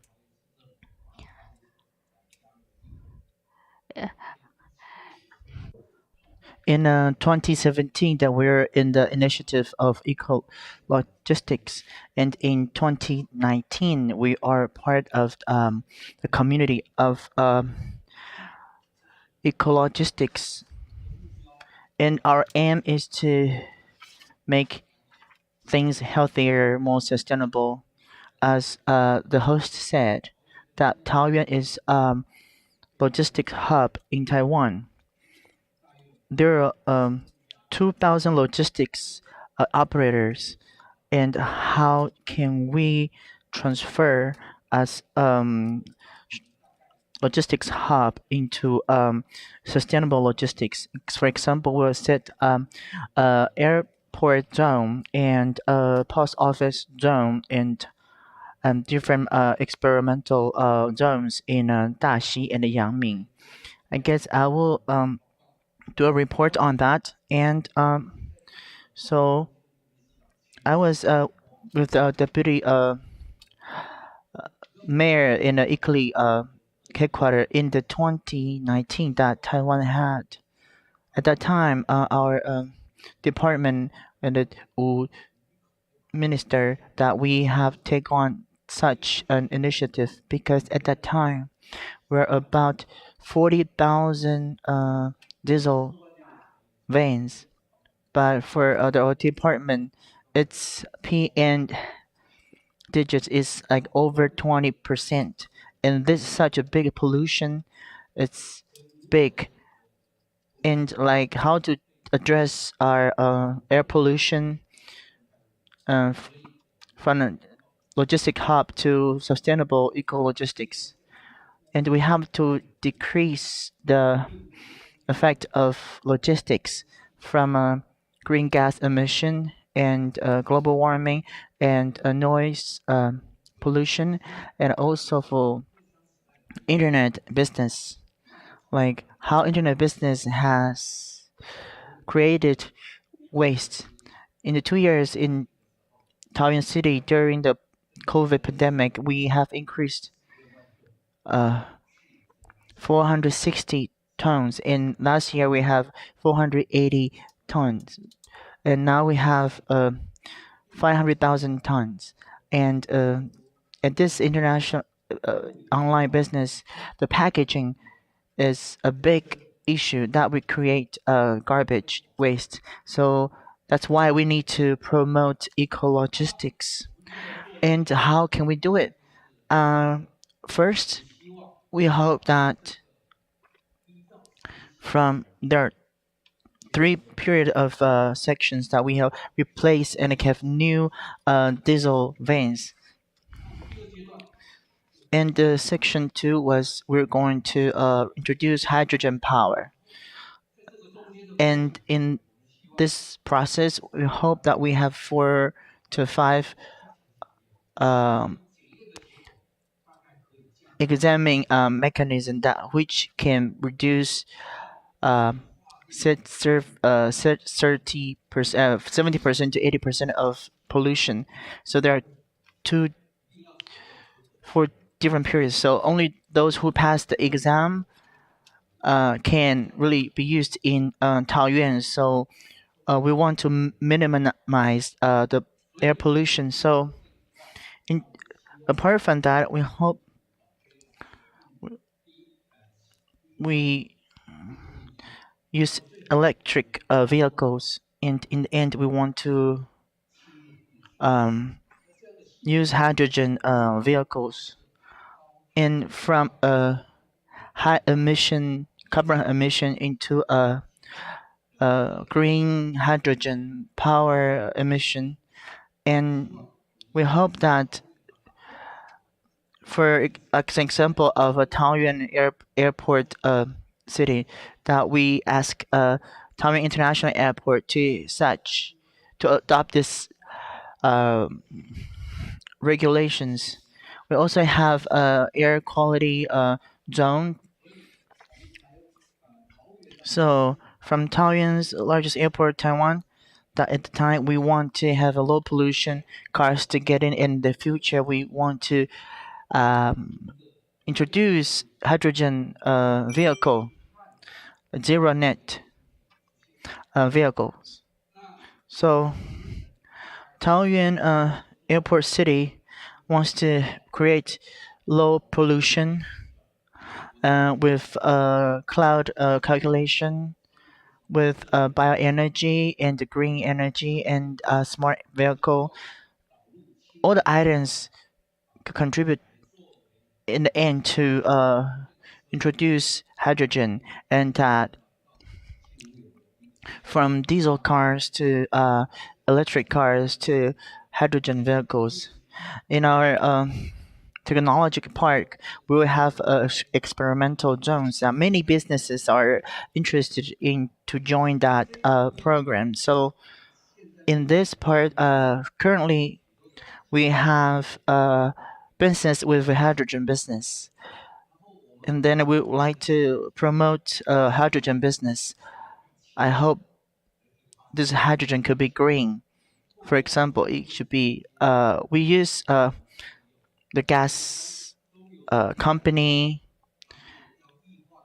that what things that liquefy, and then in the end it will be that needs a minus 130 Celsius. But the company will just emit such cold liquor into ocean, but we won't thinking to take that to develop our green hydrogen.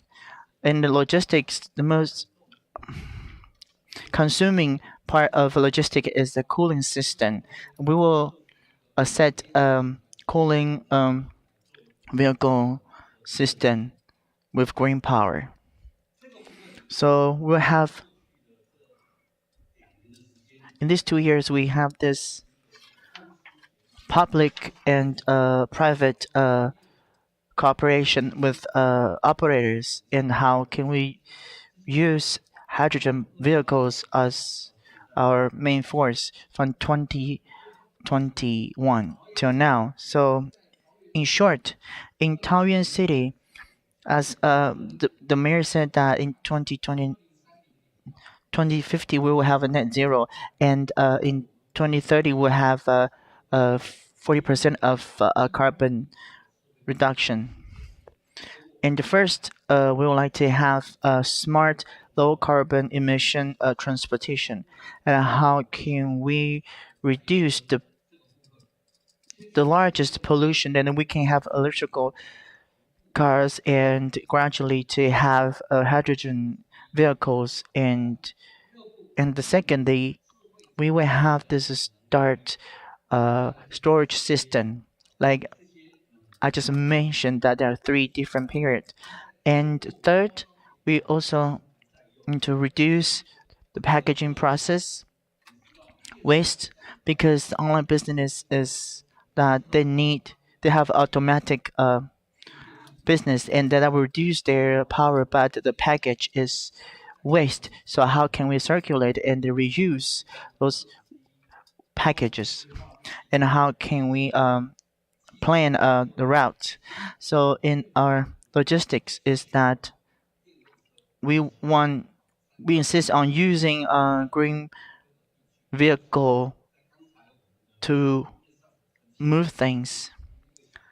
Like in the video, we just showed that the boy said he thought that he wanted environment that is quiet and with fresh air, and we're here to realize his dream. And thanks for the sharing. And I think in Taoyuan, the entire planning in Taoyuan, that Daxi is an important experimental zone. I also go to Dashi a lot with my children. You know, I think everybody know that Dashi has a great history, but transportation there in the past, their conditions, how can their condition to contribute to the use of green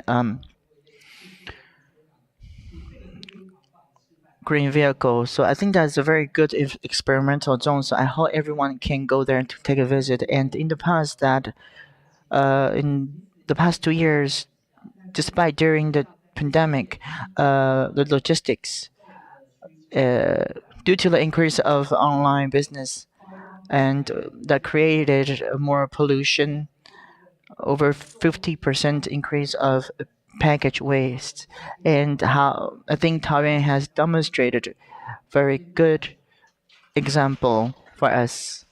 Thanks again for your sharing. And next, Austrian office Taipei, Ambassador Roundover. And actually, for Austria, I think the uh, environmental conditions, all the different philosophies, I think for Taiwan, we can learn from each other. So for today, we are pleased to invite Ambassador here. And also, I think he joined us the last year to participate our forum and also our site tour in Taoyuan. So I believe he can share us for some different view. Let's welcome Ambassador Roundover.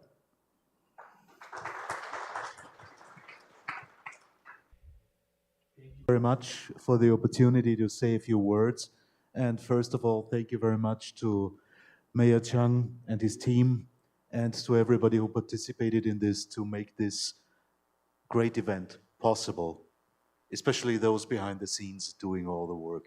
Thank you so much from my side. Austria, just to give you a picture first, is what we're talking about. This is the no kangaroo country located in the middle of Europe. So it's not Australia, as we always have, that problem we always have. It's the same as in Mandarin Chinese, it's Audili, Audalia, it's always unclear. So we're talking about Mozart country, Alps, alpine yodeling, and people running around in leather trousers.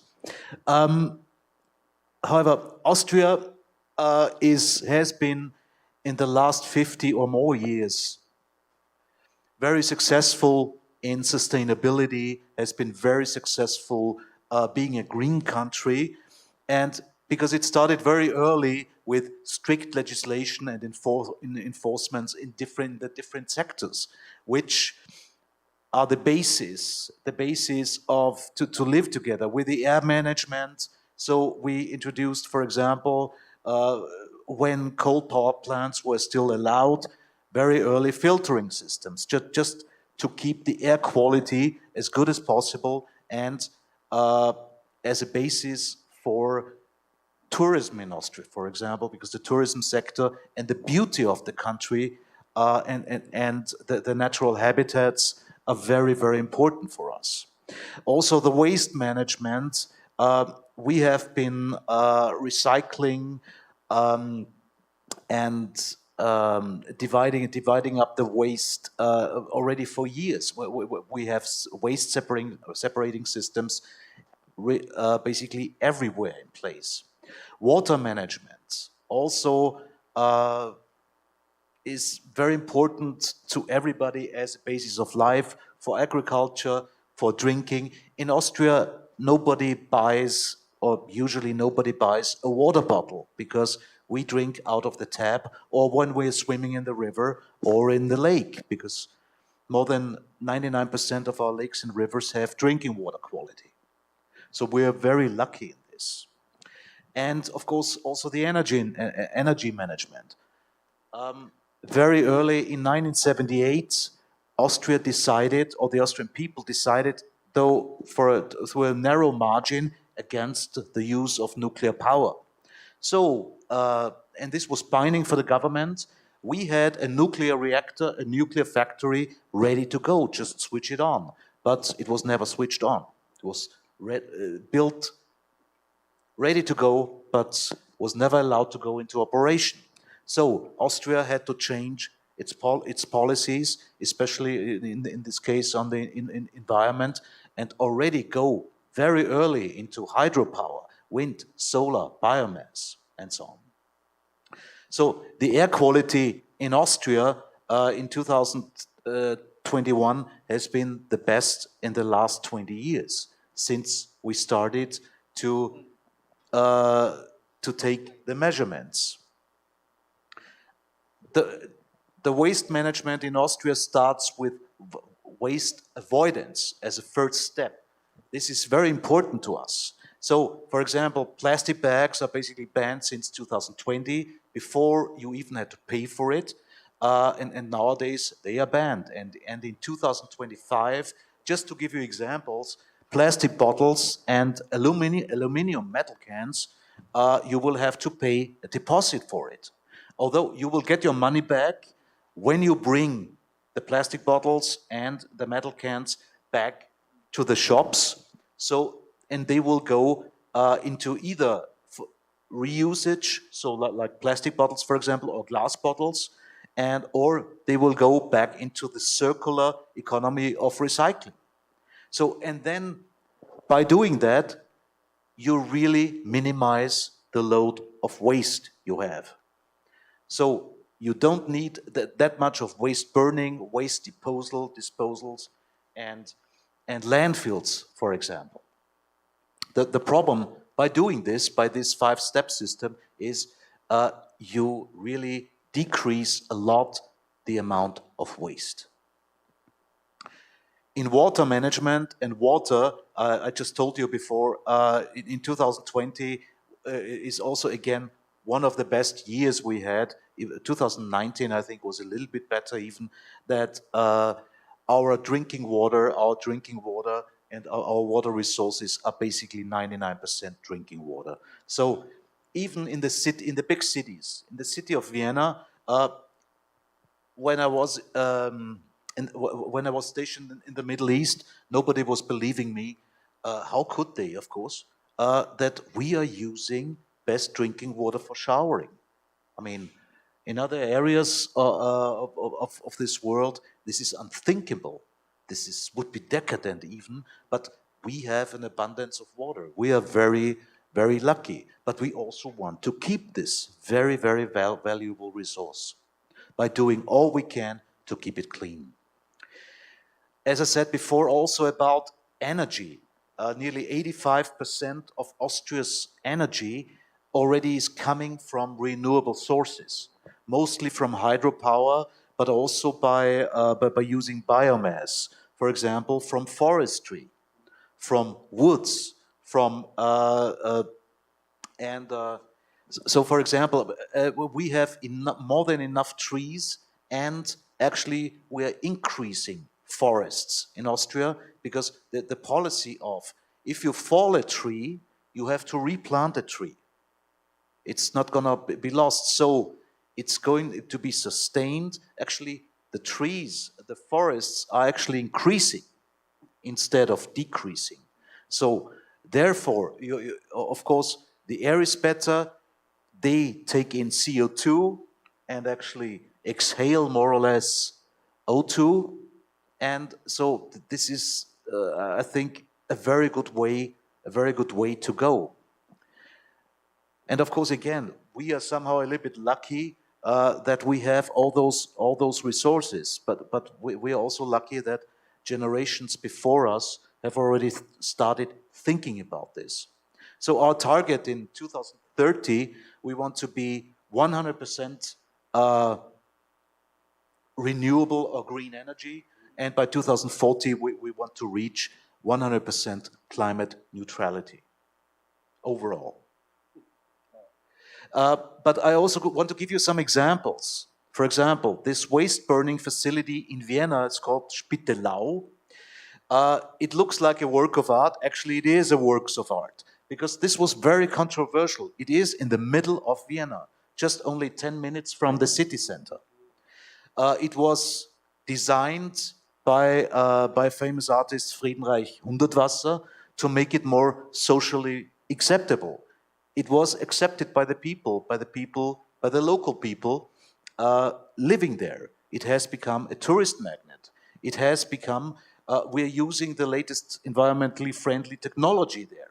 It's at the same time, it's a power generating factory. So by doing that, I think that this might be an idea to, for example, to make a facility like that socially acceptable and acceptable to the local residents, who are very often against these kinds of projects. This one, the Moor hydropower plant in the south of Austria, was very controversial because people said, why do we need this? What for? Are we digging up the river and all that? This is a river going through the city. And in this case, actually, the local government decided to go against the will of the people. And they still put it in place because, and sometimes it is, well, though the will of the people or the nobody knows how many percent of the local population were against it, really. There were never any opinion polls. But now it gets more and more accepted by the people because people are seeing that they will get a natural habitat in the middle of the city. They will be able to swim, to picnic, to make sports, to see birds, and so on. So actually, the Austrian energy provider there was forced to create like a leisure park and a natural reserve.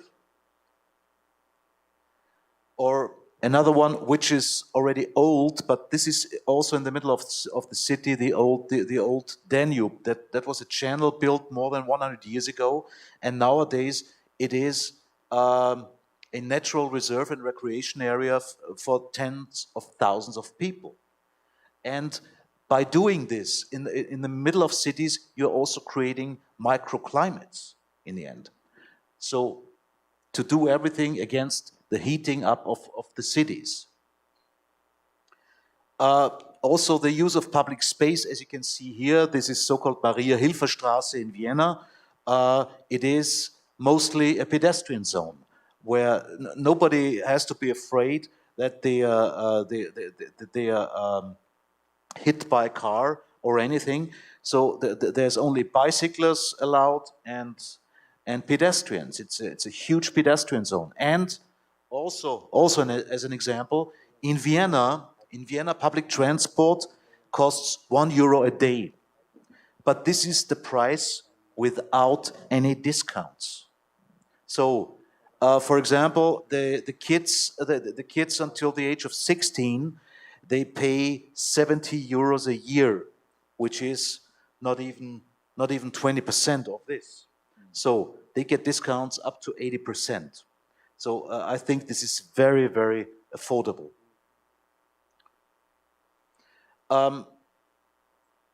We have in Austria also created as an international partner agent the Austrian Technology Corporation, which is financed by the Ministry of Technology and Innovation, and serves as an interlocutor for the industry, the banks, the operators, education, and they are specialists in smart city technology and smart city implementation. And they are one of the best partners you could find in Austria to work together. So, as a conclusion, Austria is maybe one of the forerunners in green energy, in green agriculture. For example, in agriculture, and for most of the produce are organic. For example, chicken are not held in batteries. This is forbidden. So we have only free-range chickens, for example. It's just the eggs are more natural. The chicken, the meat, and all that is just more natural, more tasty, and also prevents the usage of like medication very often. So, and it is also the basis for our tourism, to keep our country beautiful, and sustainable. And here are just some of the companies which have great expertise either in water management, waste management, in many other areas, like a green hospital system, or setting up a steel, the latest technology, a steel plant. And these are just some of the companies which are also members of the Austrian Technology Corporation. So, but without further ado, thank you very much. And I hope it was a little bit interesting for you. Thank you very much. Thank you very much for your great presentation. 非常感谢我们。Through the we learned that from Taiwan side, actually we can take a lot of different very good program from your side. For instance, the small hydropower, or actually we found out, we just discussed that the public transportation annual fee actually is not much cheap, not much expensive. Actually, if we compare to the Taipei, I think Taipei is about like 1,200 NT every month. So if we count the annual fee, perhaps yours is cheaper than us. So actually, I think for Taiwan and Australia, we can have more cooperation in the future. Thank you very much for great presentation. That's big hands for Ambassador again. Thank you. Okay, so our next speaker is Mr. Kevin Liu, and Kevin actually is the director for Scotland trade representative here in Taipei, and we just participated the Glasgow meeting last year in Scotland, and I believe for Scotland they also have a very ambitious goal for net zero. And hydrogen power plays a very important role, I believe. So for today, Kevin will bring us the experience from Scottish, and also maybe we can learn for the next few years in Taiwan. Let's welcome Mr. Liu. Okay, thank you so much. Thank you. Can I just echo Roland's thanks to the organisers and the Italian city government for your invitation to the British office. I specifically represent the Scottish government in Asia Pacific on trade and investment. And much like what Roland was trying to explain, Scotland is perhaps really well known for our excellent food and drink produce, our Scotch whisky. We have good water, but sounds like not as good as Austrian water. But we're not bad at net zero either. So over the next 10 minutes or so, I really just want to focus on our net zero pathway, and specifically looking at the role of hydrogen as part of us achieving net zero by our stated target goal of 2045.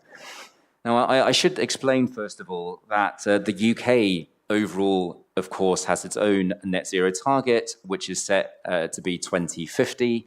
We've set a 2045 target, not just because we want to be better than the English, but at the same time, we believe we can achieve that ambition because of Scotland's natural resources, the availability of forest, reforestation programs, the restoration of peatlands. Peat is essentially what gives Scotch whisky that smoky flavour, and that acts as a natural carbon sink. So there are many advantages that are more or less exclusive to Scotland, which can then help us achieve net zero a bit more quickly, 5 years ahead of the UK target.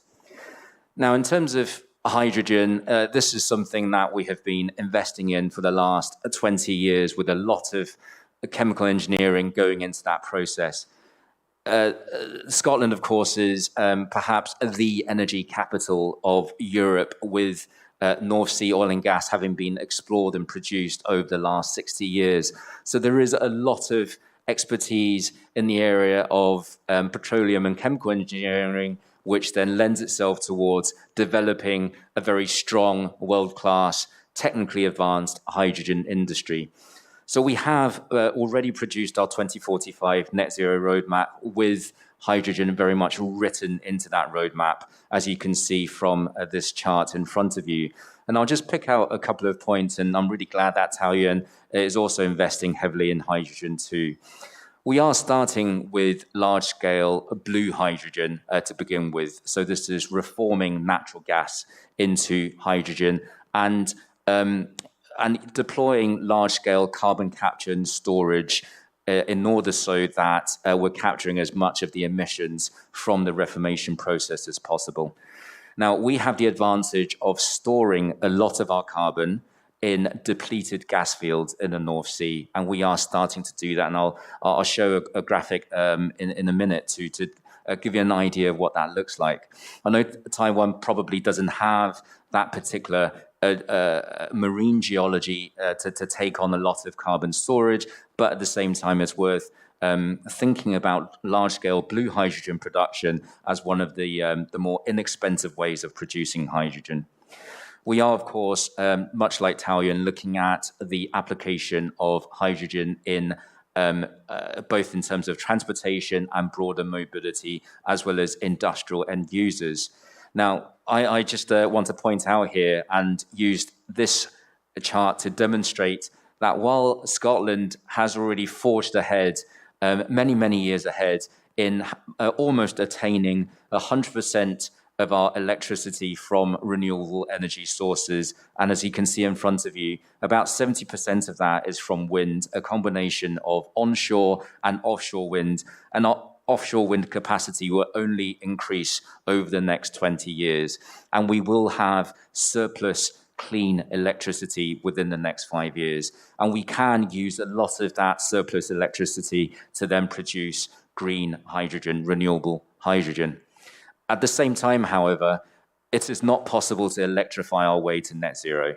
There will always remain a role for molecules, for fuels. We just need to figure out which cleaner fuels to use other than fossil fuels. And this is the role for hydrogen to play. And what you have in front of you is essentially our hydrogen policy explained on the map. We're looking for 5 gigawatts of renewable and low carbon hydrogen by 2030. So over the next 7.5 years. And by low carbon, we simply mean blue hydrogen with very, very good carbon capture and storage. And as you can see here, we want to create a whole maritime hydrogen economy based on the production of green hydrogen from offshore wind. So that's surplus electricity from offshore wind, but also electricity that's been curtailed from excess electricity that's produced, which the grid cannot take. So that's our source of hydrogen.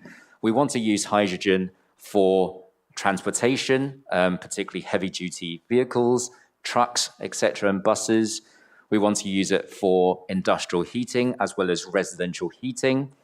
And we want to eventually be able to export our hydrogen because we will have surplus hydrogen for export to the international markets. And of course, the other side of the equation is what to do with that excess oxygen. And oxygen, of course, is an equally valuable gas, which we can then feed into our domestic systems, for instance, for use in hospitals. Now, this is the large-scale CCS project that I was referring to earlier. Unfortunately, the map doesn't quite show up, or at least it doesn't for me, but you can see it quite clearly in front of you. So this is deploying carbon capture and storage at one of our main gas terminals up in the northeast of Scotland called Peterhead. And that carbon that's been captured will then be fed via an existing pipeline into one of the large depleted gas fields that can store up to about 200 years of Scotland's emissions. So there's plenty of storage capacity for us to do carbon capture and storage. At the same time, the hydrogen that's produced as a byproduct will be fed 100% into a pipeline to the city of Aberdeen, traditionally our oil and gas capital, which will now be converted into our energy transition capital. And we already have a big fleet of buses and other vehicles running on hydrogen, which you'll see a photograph of later on. At the same time, we're also blending about 5% of hydrogen, rising to 20% of hydrogen in the next 20 years into the UK national gas transmission system.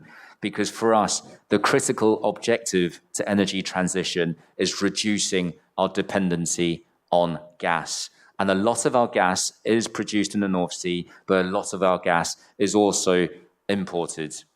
And as we've seen from the recent energy market disruptions, we need to be much, much more energy independent and to be able to replace the amount of gas used in our energy system will help to improve our energy security.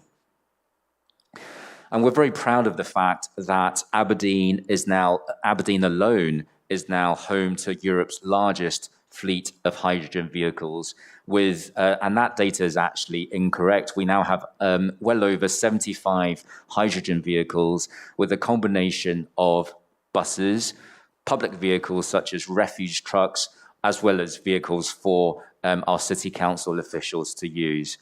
And this is highly measurable, just as what the mayor was saying earlier on. This is highly measurable. Each of these buses will help to save between 80 and 100 tons of carbon each year, taking already around 1% of Aberdeen's emissions off our roads and creating a much more amenable city for Aberdonians to live in.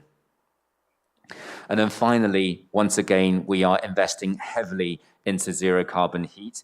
Perhaps not so much of an issue for Taiwan, but certainly Scotland's a pretty cold place, just as Austria can be at times. And we need to make sure that we provide low carbon, affordable heating so that we're not faced with problems of fuel poverty, which is and has been a persistent issue, particularly in the islands and highlands of Scotland.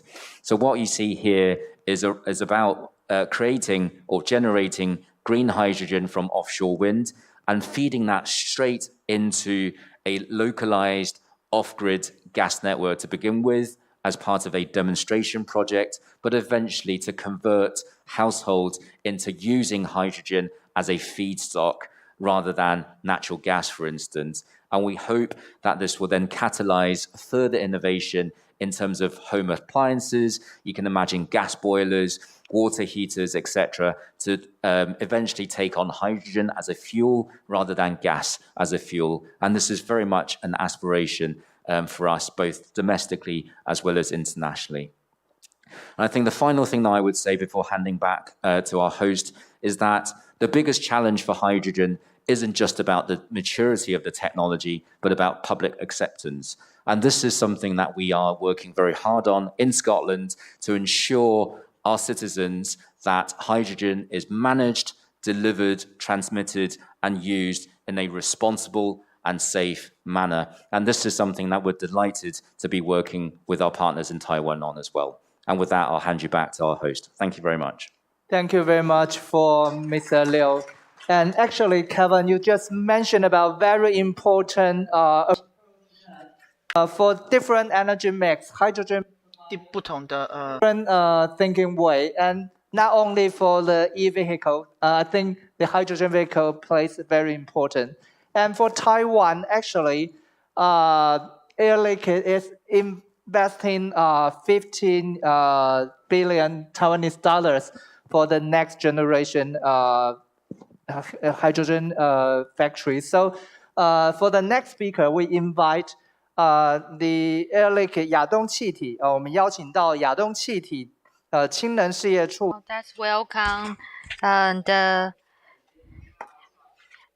Air Liquide of Far Eastern of APEC Energy Transition and Hydrogen Business Line, Mr. Martin Zheng. Could you please say hello? Can everybody hear me? Yes. Okay. Yes.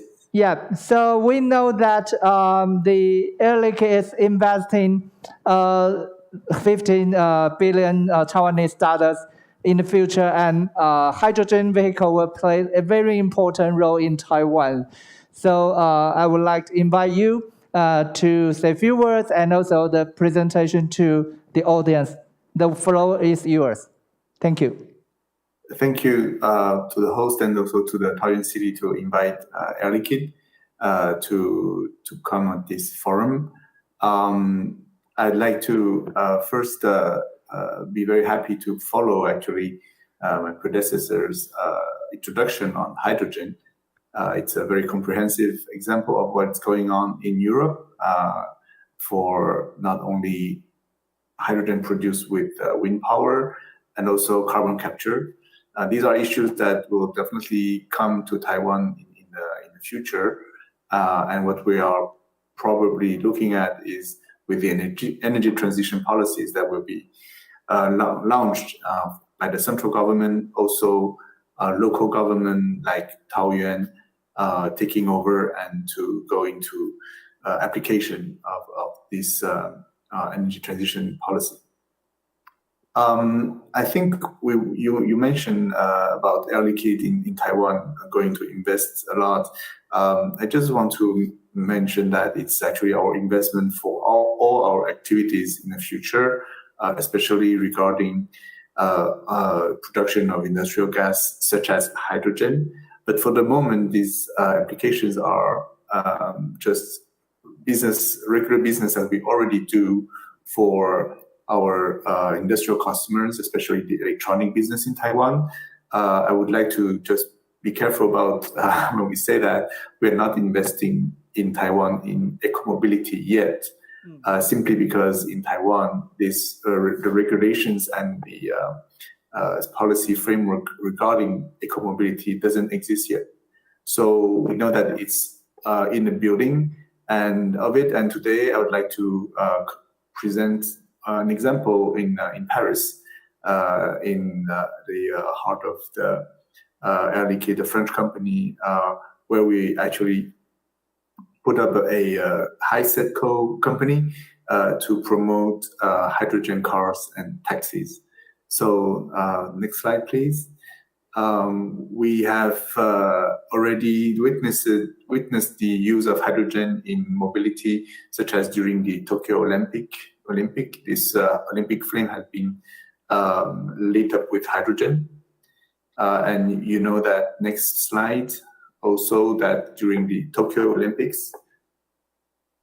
Next, please.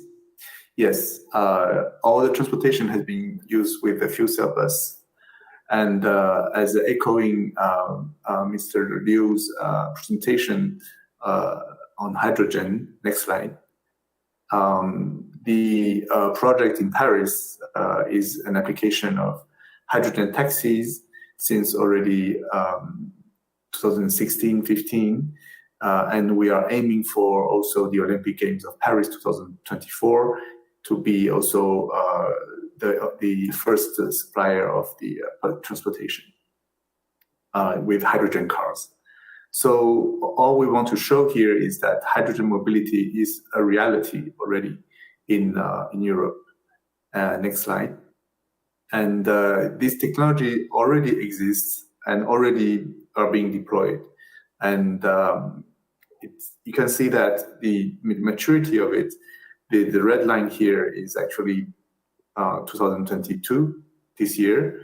And you see that we are heading to already having cars, but also buses, vans are in the future to come. Trams and railway, coach trucks, etc., are all aiming to be commercialized within 2 or 3 years' time. And we also have power generation with hydrogen in the future. We will be having a massive deployment of hydrogen also in the industry. In the building and heat is something that is already happening in Europe and being used to decarbonize the industry, such as in the refineries, the steel industry, etc., and also for shipping and eventually airplanes in the future.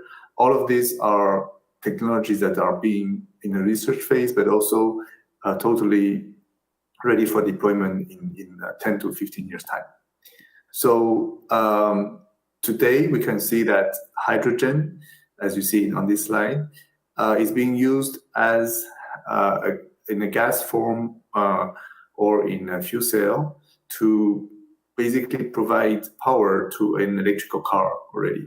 So we have this technology that is consuming. You can see the numbers, and also already fueling all these kind of transportations, and the cruises, the ferries, the trucks, trains, the individual cars, etc., bicycles, scooters, buses, drones. All of these are ready to scale, and for the individual cars, at each refilling station can fill actually 100 to 200 kilo a day for these cars, which means that you can already be filling more than 40 cars a day. Please, next slide. And we are actually a global leader in this sense for all these different projects.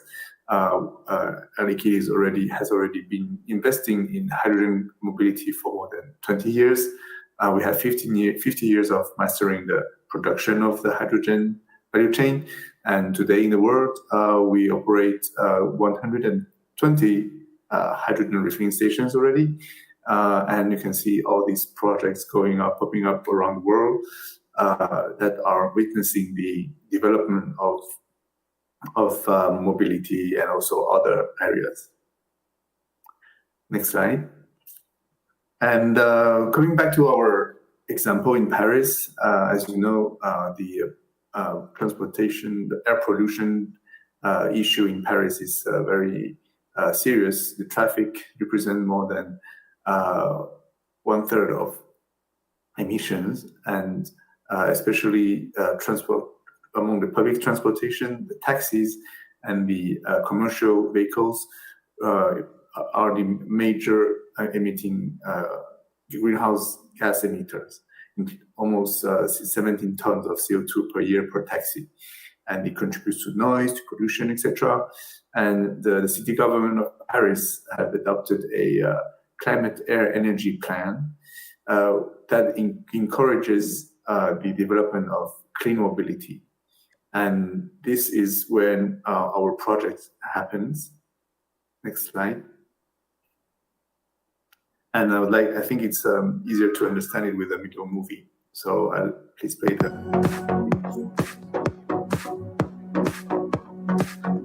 So this is a project called HySec, with the name of the car named Hype, that has been launched during the COP21 in Paris in 2015 and growing to 600 vehicles by 2020. As for today, these cars are totally hydrogen fueled, using hydrogen to decarbonize the transport.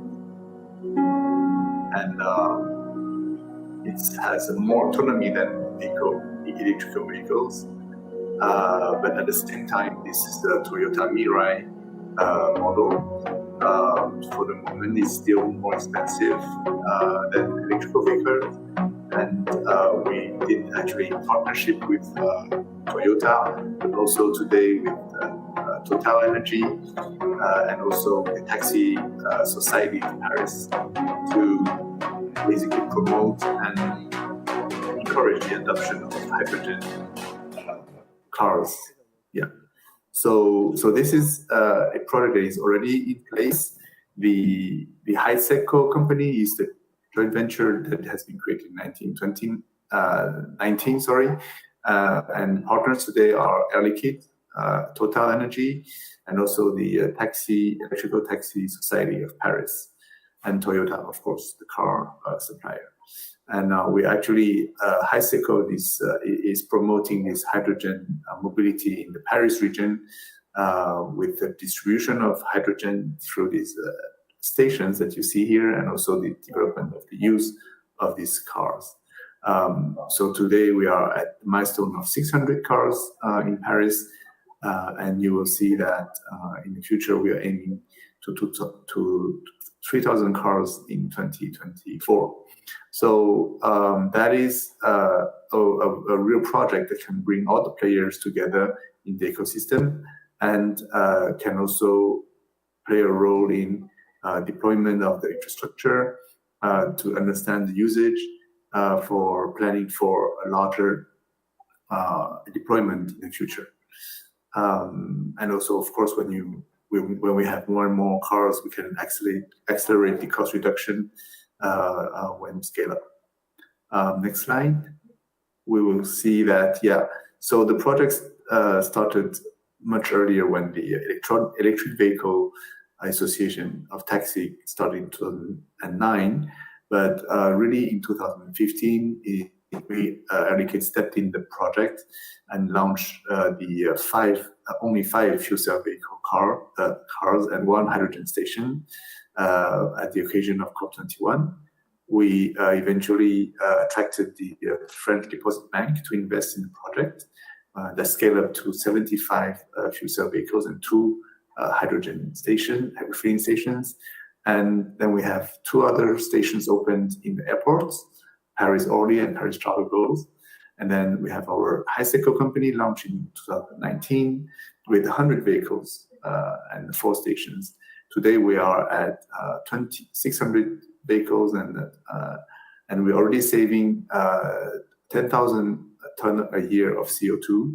And by 2025, we have 3,000 vehicles that is projected with 60,000 tons per year of CO2 abated. So it's a real contribution to cleaner and also in line with the energy transition of the commitment of Paris. This is our phase 1. Next slide. The phase 2 is to ramp up, of course, after that, to really propose a larger scale of mobility solutions, and also in proposing the integration of all these regulatory of metrology needs to have all these standards agreed within all the manufacturers and also providers of this kind of solution, so that we can eventually have more refilling station using blue or even green hydrogen in the future to really reach zero emissions before 2024, the Paris Olympic Games. Yeah. And next slide. This is more like just the environment for the consortium that works around HySeco. We have the shareholders, but we also have the mobility services. We have the clients, which is the company of the taxi users, but we also have the banks, the Paris region, the Paris city government, and also European Commission, etc. So there's a whole set of institutional and private partners that can make this project work. Yeah. Next slide.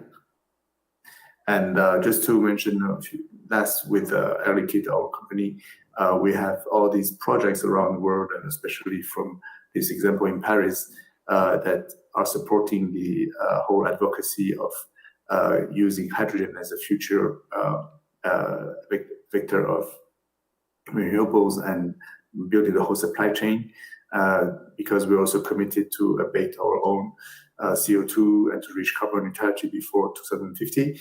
So as the Taoyuan city government officials know, we are also implanted in Taoyuan. We have operations and also possible projects in building hydrogen demonstrators with Taoyuan, and we're looking forward to work more with Taoyuan in the future. Yeah. Okay. Thank you very much for your great presentation. Yeah, thank you. Yeah, actually, I think Mr. Zhou just mentioned about that. For the Paris experience, vehicle actually is going on the trend, the major trend on the market, and also I think he mentioned about the Toyota as a partner. Who owns Toyota here? Can you have a very quick survey? Here? Toyota? Who? 谁平常是开 Toyota 的？我相信。Okay, Toyota is the biggest market player in Taiwan, actually. And I think go back to Glasgow last year. In Glasgow, we had a very, very concrete Glasgow Climate Pact. And also, they launched that EV will be a new standard. And I believe in 2035, the EV will become the major vehicle in the market. However, the Toyota, they organized another alliance for hydrogen vehicle. And for that part, I think it will be different challenges for Taiwan. Actually, I think Mr. Zhou just mentioned about in our eco-logistic or mobility part in Taiwan, we haven't put hydrogen vehicle in the plan yet. So perhaps there will be the future discussion in Taiwan, I believe. Okay, so for this session, we will invite maybe one or two, because our time is limited, but maybe one or two will be okay.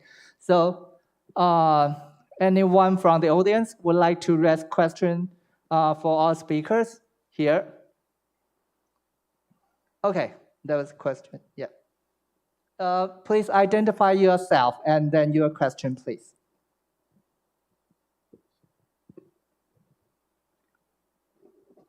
喂，午安，我是欧莱德杨凯斌。第一个问题想先 Yang, I would like to ask the minister that you talked about eco logistics, and thank you for your planning, and we're looking forward to it. And I would like to ask that hydrogen related resources, is there any chance that is it open to other different sectors? Because and the second question. Good afternoon, Mr. I'm Curtis Young from Hale Right. I feel like to ask you a question about that Australia has an amazing recycle system. Can you share with us that how the Australian government encourage business or customers to use the post-consumer recycled materials? Because a large amount of materials after they are recycled, where are they going? Thank you. 哇，这个杨协理，你一个人占了2个，好朋友，非常好的朋友。OK，so 如果还没有别的问题，一次好。如果没有的话，那我们就请。If there's no questions, that we would like to invite the ambassador and general to answer the question. And I know this presentation had explained very well that the hydrogen has meet the 2050's goal. So from this point that we're talking about the logistic industry, and in the future we will enforce to other enterprises as well. So thank you very much. And that Ambassador Rutherford. Yeah. Well, actually.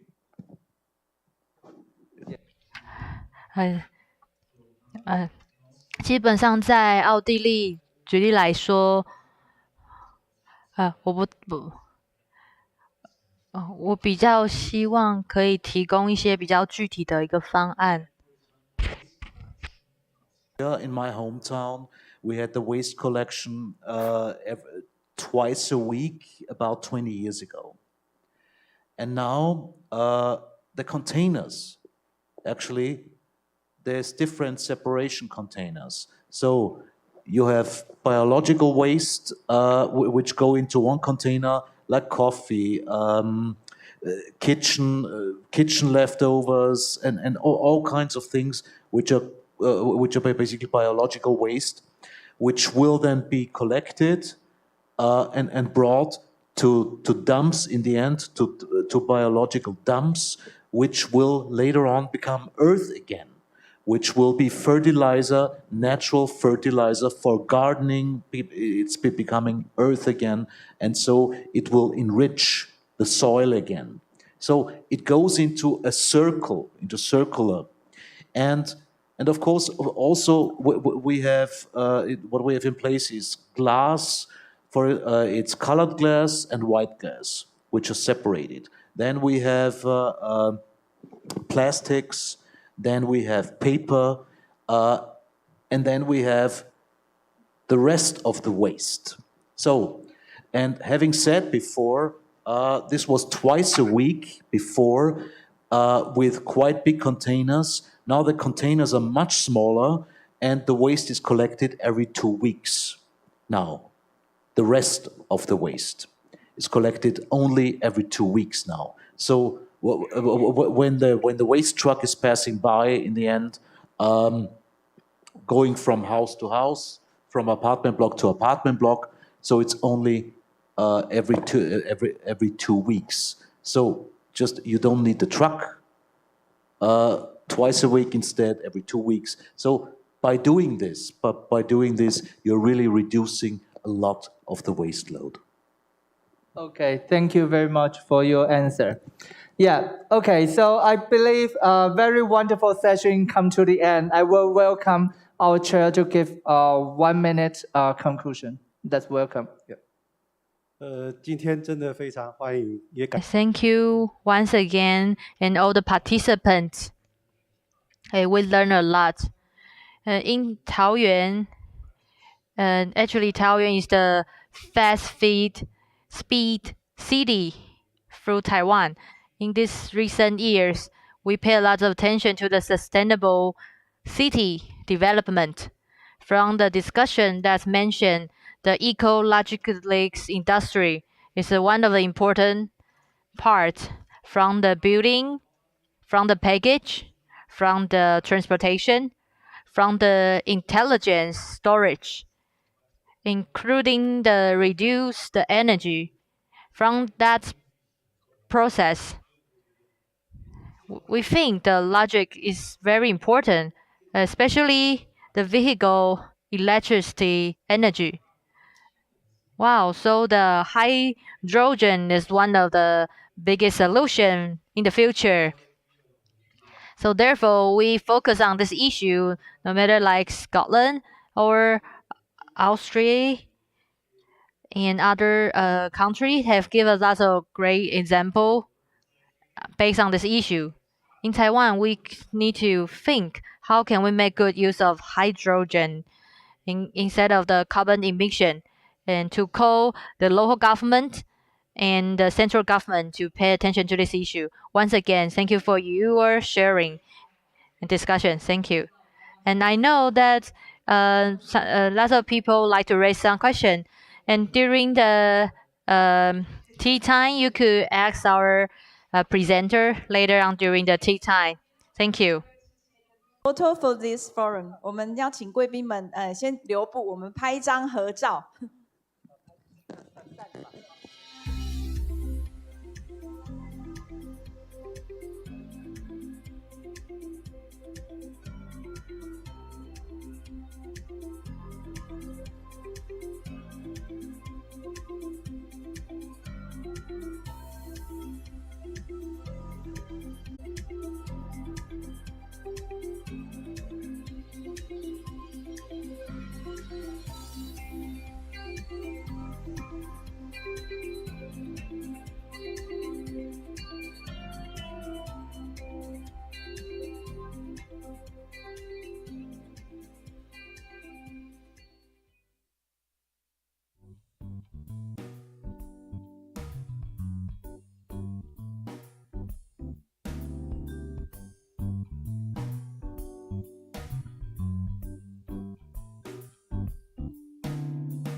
我们继续，我们要邀请我们这一场的主席，同样是桃园市的邱俊明副秘书长。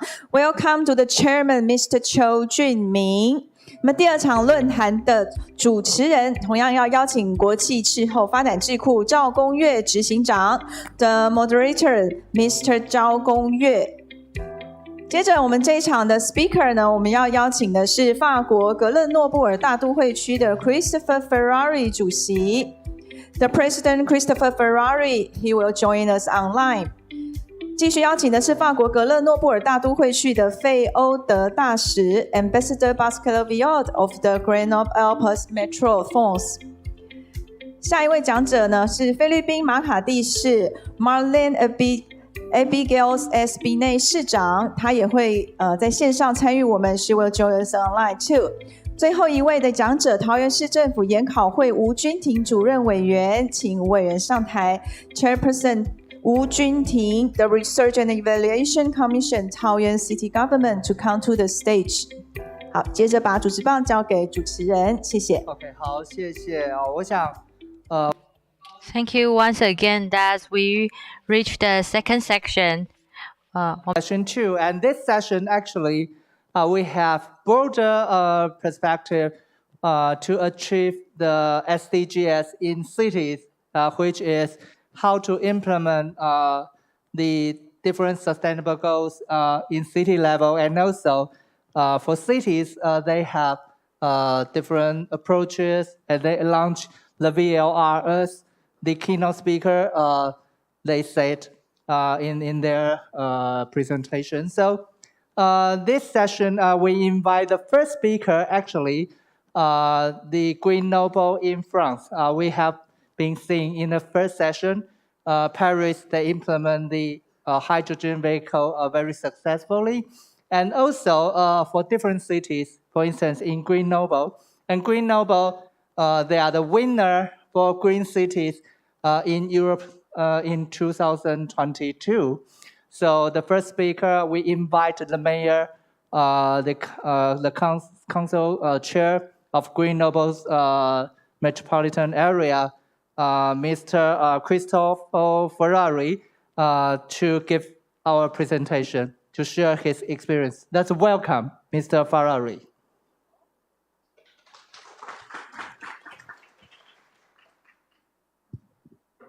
Mr. Mayor Cheng, dear colleagues, dear friends, I'm very pleased, very happy to see that the topic of sustainable cities continues to be worked hardly, strongly in Taoyuan, our partner city. And I greatly thank Mayor Cheng for giving me the opportunity to share with you the experiences and challenges of the Grenoble urban area in terms of sustainable development. 2022 is indeed a very special year. Grenoble holds the title of European Green Capital. This year, a year of crisis between COVID-19, which has severely affected the resilience of our ecosystems, as well as, of course, our populations. And the invasion of Ukraine, which shows that how nothing can be taken for granted, not even peace. Nevertheless, the deterioration of the climate continues, and the latest IPCC report illustrates the omnipresent and, in part, already irreversible impacts. The importance of the sustainability of our urban lives must not be forgotten, even when other, no less important, crises take center stage in the media. The last one, moreover, having a strong impact on energy supply issues in Europe. Grenoble urban area's commitment to the Metropolitan Air and Climate Plan was renewed in 2020. In an attempt to meet the objectives of limiting the increase in temperature to +2 degrees Celsius, the plan sets targets of a 50% reduction in greenhouse gases, a a 40% reduction in energy consumption, and a 30% increase in the production of renewable energy sources to achieve carbon neutrality by 2050. In order to monitor the objectives, an observatory has been created to measure the evolution of energy consumption, greenhouse gas emissions, renewable energy production, as well as atmospheric pollutant emissions in the territory. For example, from 2005 to 2019, total consumption has been reduced by 17%. More concretely, many examples of actions carried out by the metropolis can be cited, such as the use of bioclimatic architecture and urban planning in new operations, thermal insulation of buildings, support for the change of energy sources, for example, wood heating, clean vehicles. A zero-waste plan that aims to reinforce sorting, recycling, and reuse with the experimental collection of food waste in the city, the creation of an incubator for recycling companies, which is called Fabrica Nova, the promotion of composting, and the project to deploy the incentive part of the tax on household waste based on waste weight. The promotion of local agriculture production with the organization of short circuits, the certification of the origin of products, and the preservation of spaces. A citizens' convention for the climate that will take it possible to collect the expectation of the inhabitants.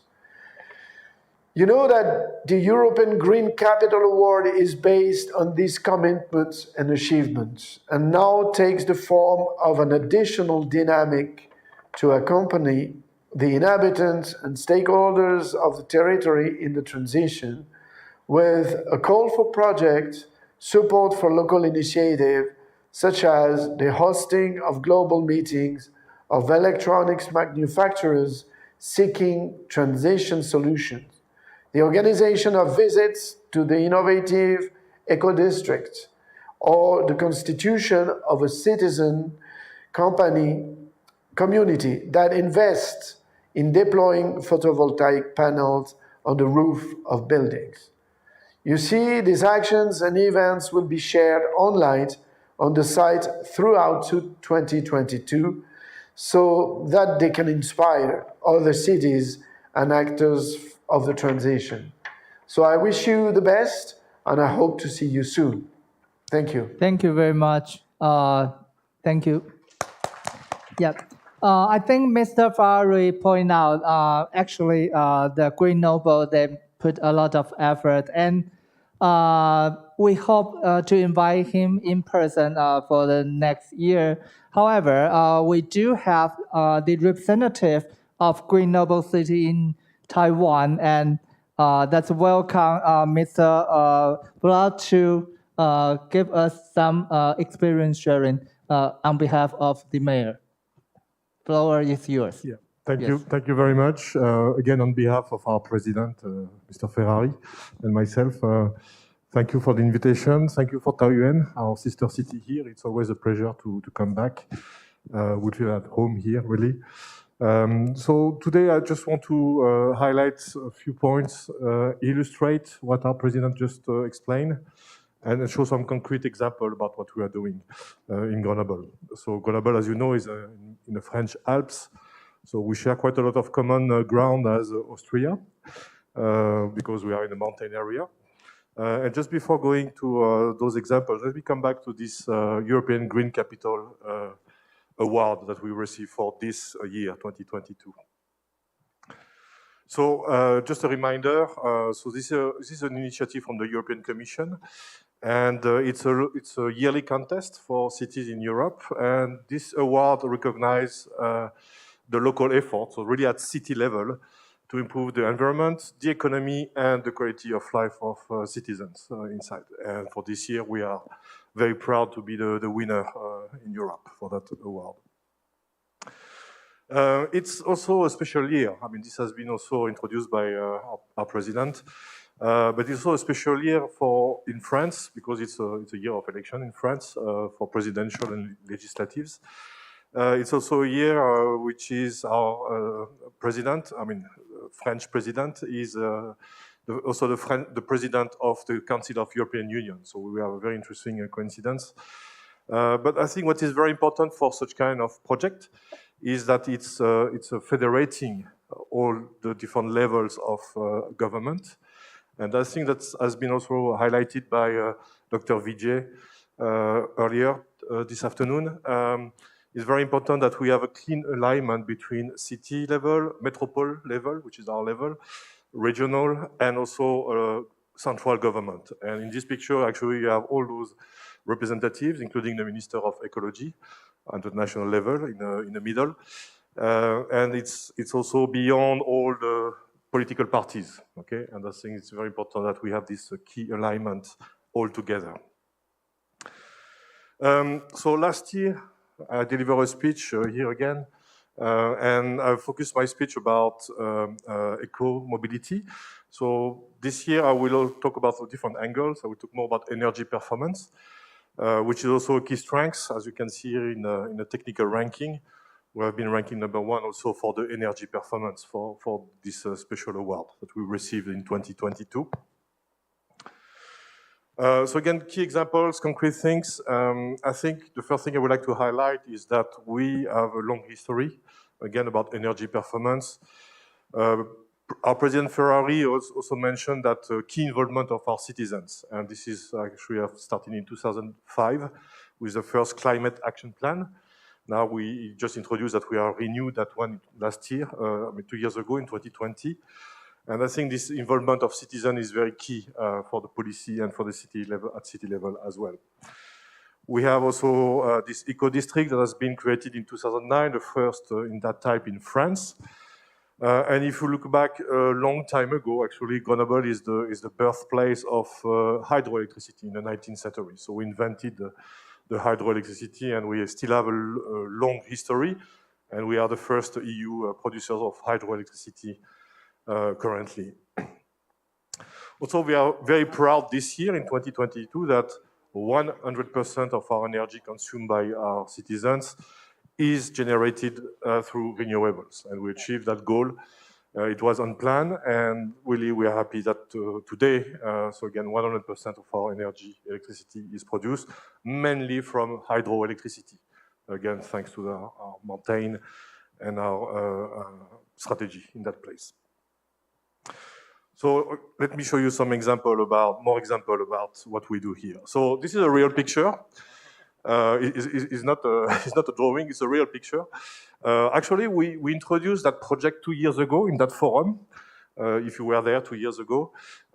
It's called ABC, so Autonomous Building for Citizens. Now we are happy because this is completing, so we have real people living in those buildings. The idea is to be as autonomous as possible.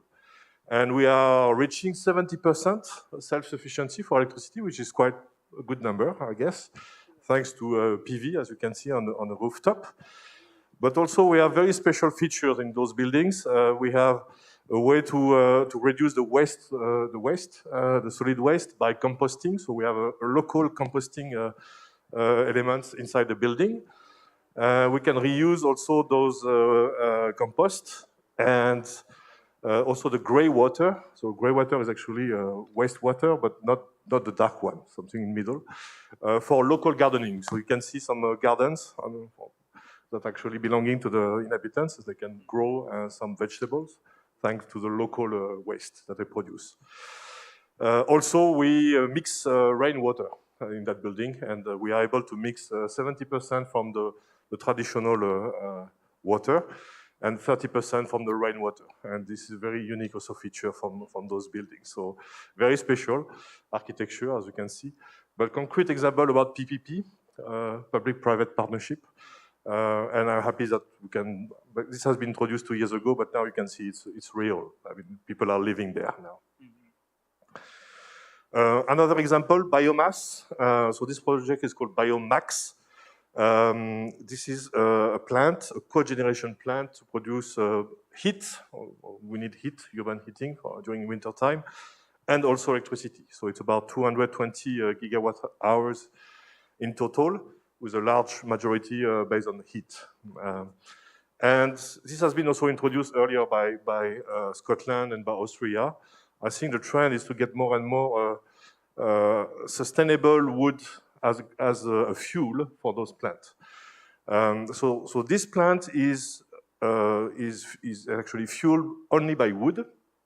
8% are recycled wood, and 92% are wood chips coming from local forestries. And those are local sustainable forestries. The average distance between the plant and those forestries are 62 kilometers, and less than 100 for the further one. And the idea is to make sure that we have really this sustainable way to create heat and electricity. Before that plant, so this has been set up last year, so it's operational since 2021. And before that, 61% of the heat, only 61% of the heat were generated from waste or from a renewable source. And thanks to that plant, now we are reaching 79%. And that increase is actually about 12,000 tons of CO2 reduction, just thanks to that plant. Of course, it's a very state-of-the-art, low-polluting plant. Okay, so even if we are burning some wood, we're not creating additional pollutions for the air quality for that. This plant is in downtown. It's really in downtown Grenoble. Another example, this has been introduced by President Ferrari in a movie very shortly. It's called Fabrica Nova. This is actually a future plan, okay? So this is not a picture. This is just a sketch for future. We are building this new industrial building, very green building with a ultra low energy consumption, actually very low if you know those numbers. There will be a new incubator for circular economy, but very at industrial grade. So it's quite large building, as you can see. So to federate all initiatives to incubate new startups working on recycling and circular economy activities in Grenoble. Fabrica Nova is like a cooperative. It's already existing, but what is missing is this kind of building with the possibility to launch pilot projects at industrial level. And this is what we are planning to do in the coming years in that one. Okay, just so this was some very quick example and concrete example what we are doing in Grenoble. Let me talk a little bit about our industrial ecosystem in Grenoble. So again, this is a nice picture of one of our dams nearby, creating hydroelectricity. And this is really the initial moment when we create a strong leadership at industrial level for the new type of energies. So, of course, this has been evolved since the 19th century. Here you can see on the right side that actually we are the main hub in France for new energy. So you see the concentration of jobs. And on the left side, you see the major activities of our ecosystems. At the center, at the heart, you see the smart grid. And this is very important. We have a very strong competencies on smart grid.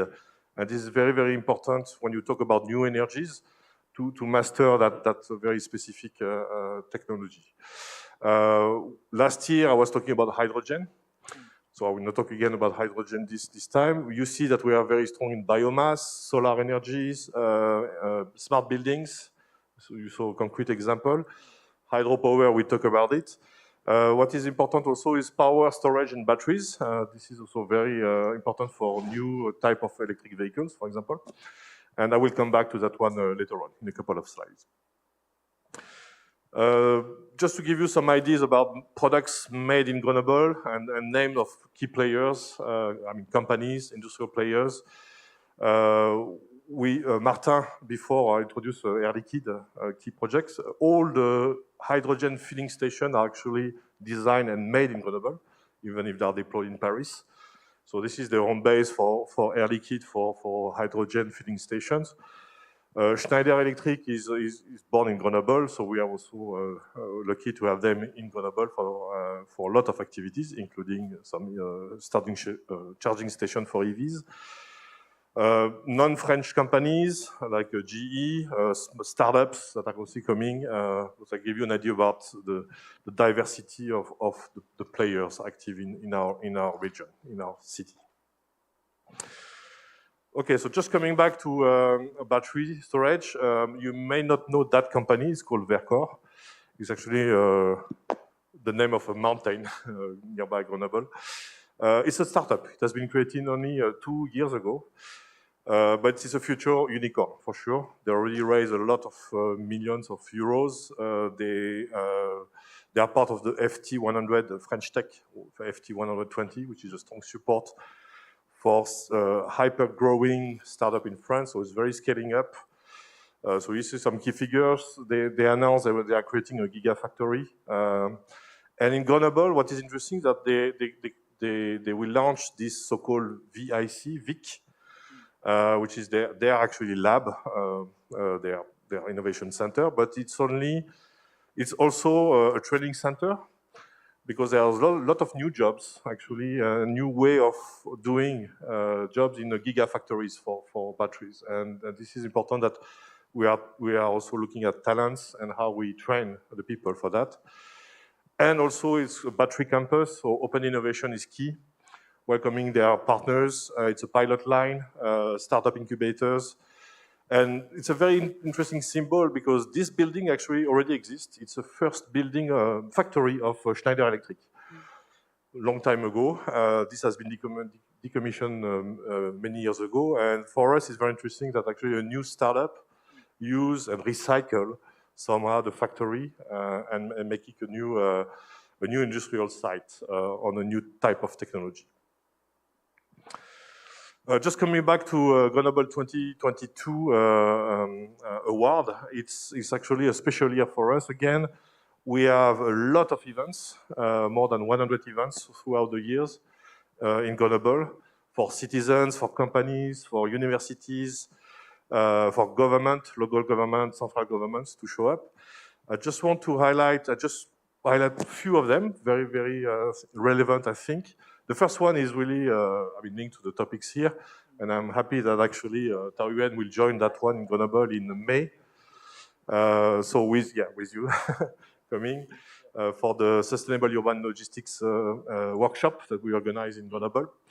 I can mention also some business matchmaking in May. The World Electric Forum is organized in Grenoble this year. So that's another maybe key event that could be interesting for Taiwanese or other companies to join. And the Forum and Venture 5 in December, which is also special for startup, for example. Last but not least, you see this has been highlighted. We are planning to have a delegation in Taiwan in November. So our president is very impatient to come back.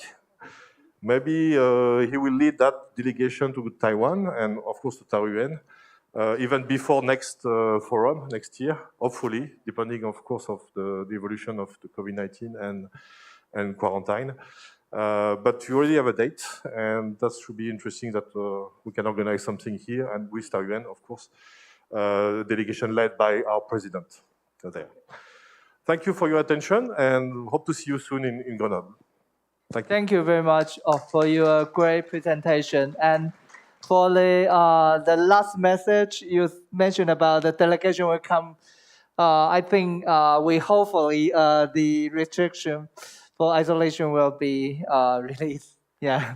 So actually we learned a lot from Grenoble, not only for their different strategy for the energy mix for their whole metropolitan area, but also I think you mentioned about you also have very good technology innovation center there. So for this part, I believe all the cities, not only from the experience sharing part, but also we can have really technology cooperation or inventing some new solutions together in the future. Thank you very much for your presentation. So for the next speaker, I would like to invite different experience from Asia, different from Asia has different conditions, and also the population, the culture are different. For the next speaker, I would like to invite the mayor of Makati City, Abigail Binay. I've been to Philippines many times, and Makati actually in the metropolitan of Manila plays very important role for their government and also the business sector. So for this part, I believe for Makati City, they will share the different experience for us. Let's welcome Mayor Abigail Binay. Welcome.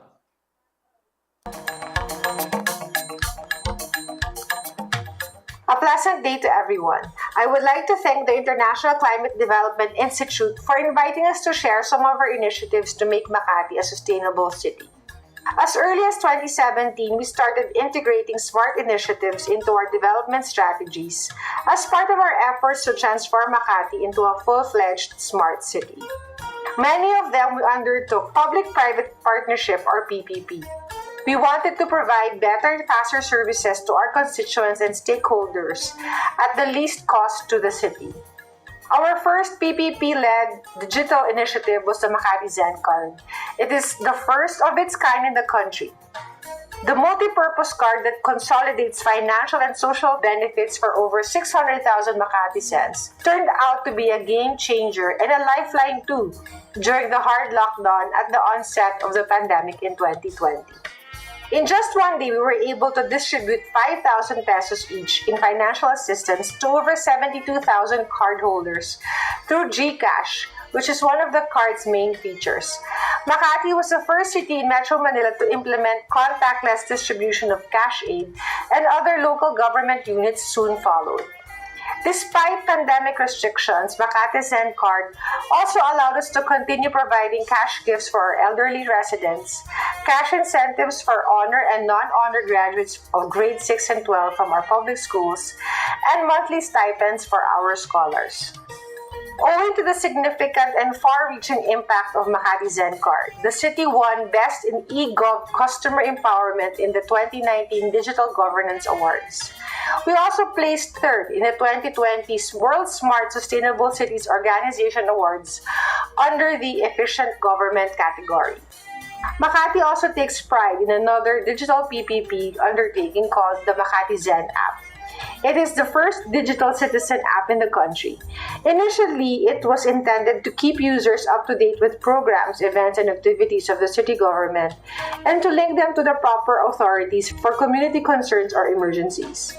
Its success became evident when our Central Command Center registered an almost four-fold increase in the number of incident reports daily. Response time to emergencies also improved as citizens were able to access our hotlines faster.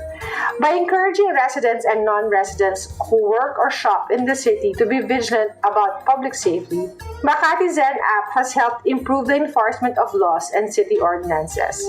These include policies aimed to promote a healthy and sustainable environment.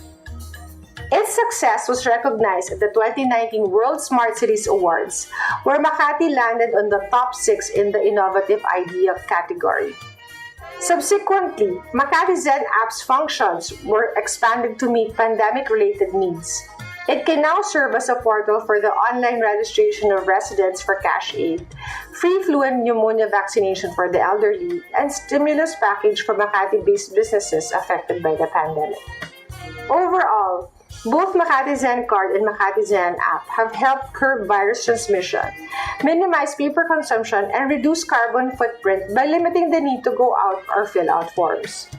Now we come to the two major infrastructure projects of Makati that aim to positively impact the mobility and health of Makati Zens: Makati Subway and Makati Life Medical Center. In 2019, Makati entered into a PPP agreement to construct a 10-kilometer infra-city subway, the first of its kind in the Philippines. The Makati subway will connect the Central Business District and other key areas in the city. These include City Hall, Hospital ng Makati, and the University of Makati. This project is expected to increase work productivity as it will serve as an alternative mode of mass transportation and help decongest traffic in the city. By 2025, it is estimated to serve up to 54,000 passengers per hour in both directions and create jobs for thousands of residents, including able-bodied senior citizens.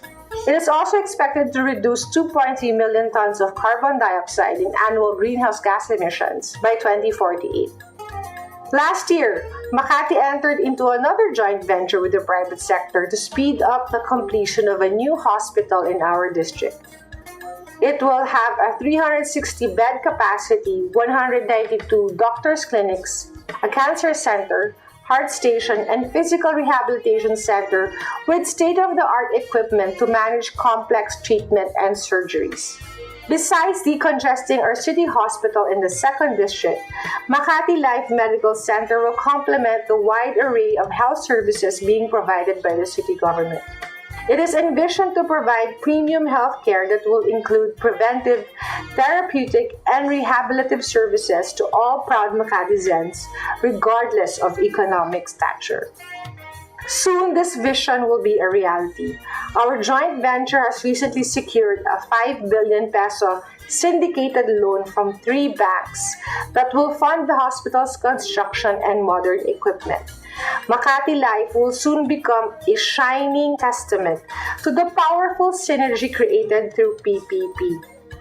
My fellow mayors and policymakers, our experience in Makati has proven that tie-ups with the private sector through PPP can make big-ticket projects happen for a local government unit.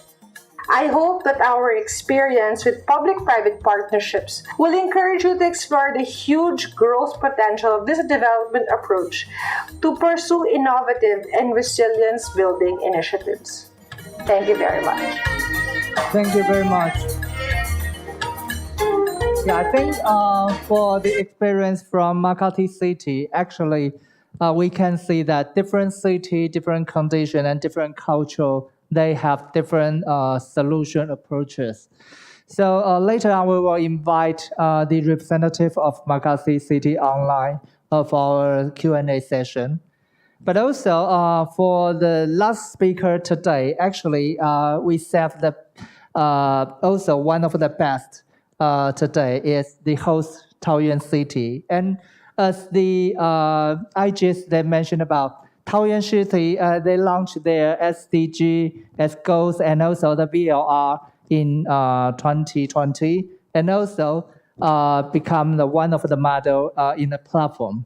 So for today, we are pleased to invite the chairperson of research of the committee, Ms. Wu Junting, here to give our presentation. Let's welcome Ms. Wu Junting here. 各位与会的 Thank you. Greetings for all the guests. I'm Chairperson of the Research and Evaluation Commission, Taoyuan City Government. On behalf of Taoyuan City Government, I'm pleased to introduce you to our voluntary local review and our connection with cities and international cities. So there are 4 parts. I will briefly talk to you that. First, I want to talk about 6 VLR. I think a lot of everyone know there are 17 objects for SDGs and then 5 aspects. And brief introduction to you is that we're the youngest municipalities among the 6 cities, and we have a median age of 40 years old, and we have most populations that increased that by 12.6%. And we talked about a low birth rate, but in Taoyuan we have very high birth rate. We have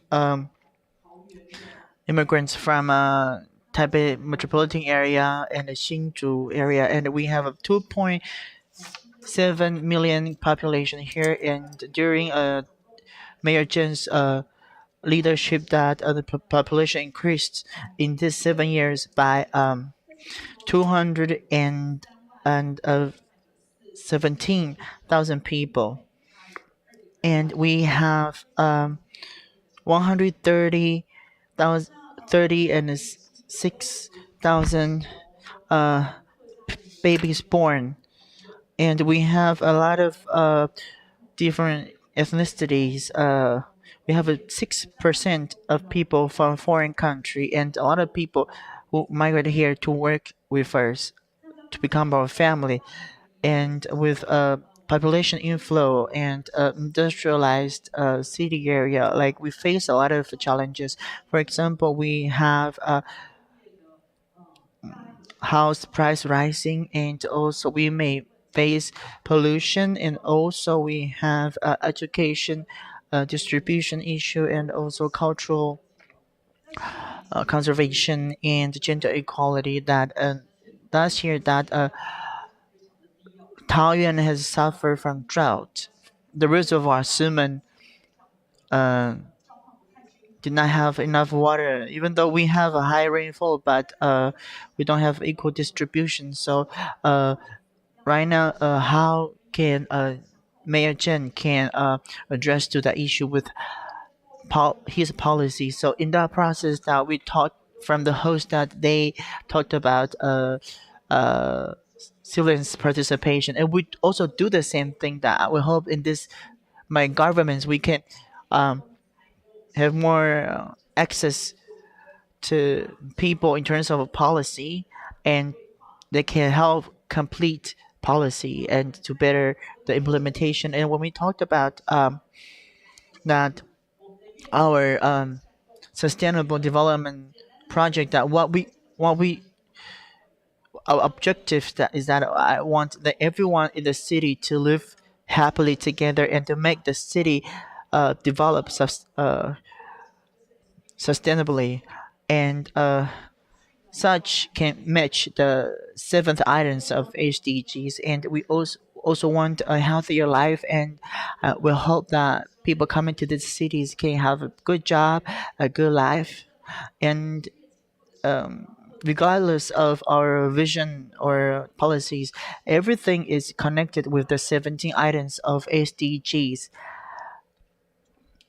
And Taoyuan, when we are promoting the sustainable city, we have different organizations. Since 2015, we have a smart city committee, and in June 2015, we have like elders friendly city, and also we have created a SDGs 5 gender equality office, and we also have international residence service center, and we also have a social enterprise and a green energy office.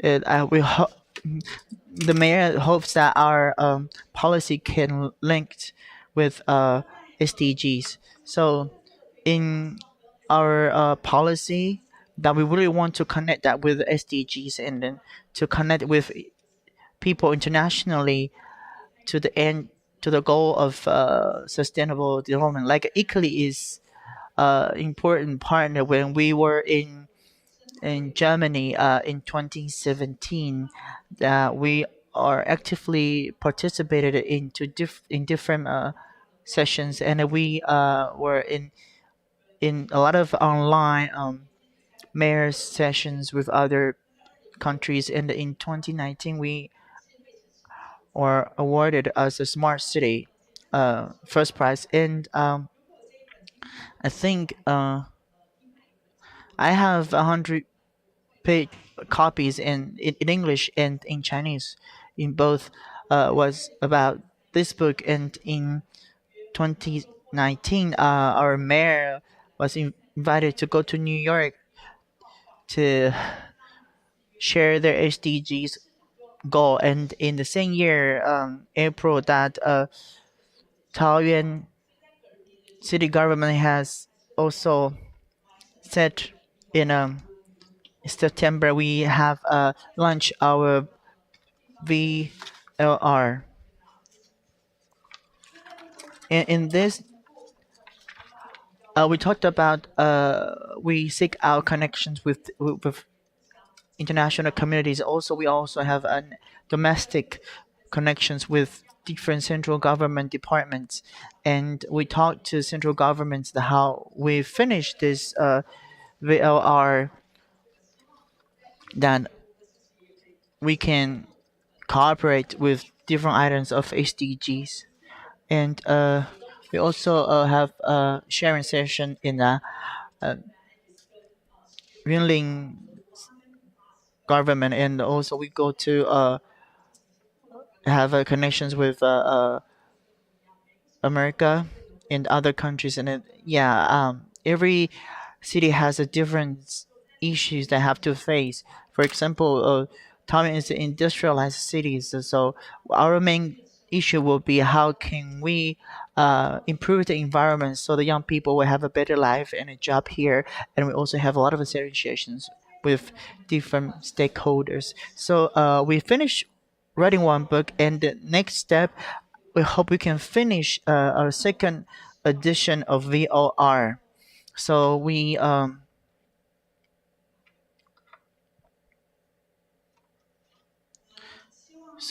hope that in 2021 March, our central government wants all the local governments can have their own VLR, and we finished the first edition. The executive one also had guidelines on how to write VLR. So according to the guideline, we currently are talking about how to implementing writing VLR book, and in this, during which we continue follow up. Probably later, if you're interested to refer to the book, we have a 288 policies related to the 17 items of the SDGs, and we have finished reading this book for over 1 year. So I hope through talks and dialogues that we want to make sure what we do is want to do or want to get is in progress properly. We have different like 8 groups to promote or to revise our goal to achieve SDGs. So the third part is I want to tell you that we think that SDGs is in collaborations with international or national communities, and also want to work with the stakeholders. For example, we started out doing this from education. We want our kids to know what does that mean to be sustainable. So we will have our kids to read about SDGs related books, and in high school we have hosted a lot of table games to make them understand as a students, as a teacher, how can they promote sustainable development. And if a kid has such an idea, and then the kids will tell their parents about what does it mean to HDG. So we also have a lot of workshops. I hope teacher can understand SDG as issue and educate our children. And in terms of private sectors, we want to jointly to fulfill social responsibility with private company, and hopes of reducing carbon emission. So if private companies do things like that, and it will subsidize, then it will also promote it low pollution, low energy consuming, and the low use of water business We also want to reach out speakers, experts internationally to talk to local companies to let them know how can they improve to reach sustainable development. Like I talked about that, we have a drought last year. So last year we help company to save water and use different kinds of water. And then we went through that drought with that policy. And our financial department also subsidize different companies in 2021. Those are the awarded companies. First one is Syntex, using coffee waste to produce clothes. And Feltix is using reducing waste.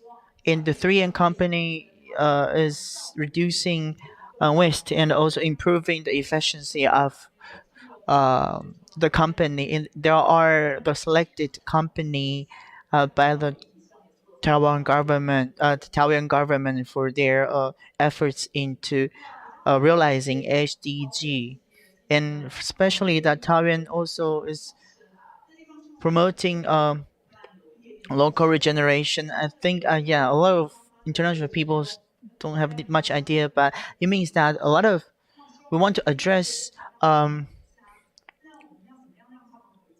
population outflow from countryside. So how can we make those people to return to their hometowns? So we help people from their hometown to go back home to develop a local economy. So the first project we did in Zhongzhuan, we cooperate with two young people to plant local crops, not only to produce organic vegetable, and then they can also secure the soil there. So the second one is that we want to promote culture and help created the platform to promote different partnership and help each other. So they will connect with each others just like what we do now. So the fourth is that we hope that we can start at government's level with citizens, and to let our citizens know what does SDG means, and using education as a tool to educate the people. And I hope that in the future we can participate in more international forums and to walk together in the in our sustainable development. So these are 17 children there. What we do is to our efforts is for our next generations. So I hope that everyone will enjoy my presentation. Thank you for your attention. Thank you so much. Thank you for your presentation. From your presentation, I can see that I was given opportunity to join some dialect within there. I think Taoyuan is starting from scratch to promote sustainable development, to connect different stakeholders and the departments and different people from different cultures, different ages, and different contents. I think sustainable development is relevant to all of the items we talked about. I think the most important that is that not just when you finish your presentation, I think what we want to do is to have a further cooperation in the future, and we'll have new project in the future. Well, currently we will have a 2030 SDG goals. Now in the future we have 2050 goals. I hope that we can work together. Chairperson Wu, I think actually we have noticed that Taoyuan has provided a very comprehensive framework for SDG development in the local level. So for this part, we are going to the Q&A session, and we will invite also the representative of Makati City. Are you online here? No? No. Yes, we are. Oh, yes. Okay, great. Wow, we hear your voice. Mabuhay, just say hello to audience here. Mabuhay, everyone. Mabuhay, okay. 太好了. Okay, so we have few minutes here. Yeah, because later on we will settle on for our banquet tonight. So we can open like maybe 2 or 3 questions on site here. And any questions you would like to raise to the speakers here or for our online representative from Makati. 好，有没有现场伙伴有任何问题想要询问我们的或提出来问我们的讲者，或者是我们线上的这个 Makati City 的部分，有没有？来，我们最多可以开放到2到3个这个提问。好。We can open for the next 2-3 sections.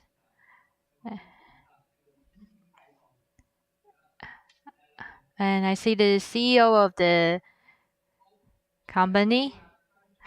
Yeah, okay. Well, we have audience to ask to tackling this sustainable city approaches for governance. How to improve or enhance the cities or citizen participation in this process, and especially during this maybe challenges in this process for environmental changes or economy changes.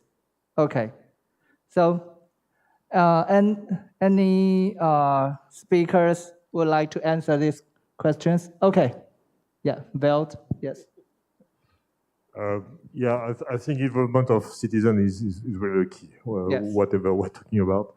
I'm very impressed about what Taiyuan is doing in terms of education with the youngest generation. I think this is outstanding.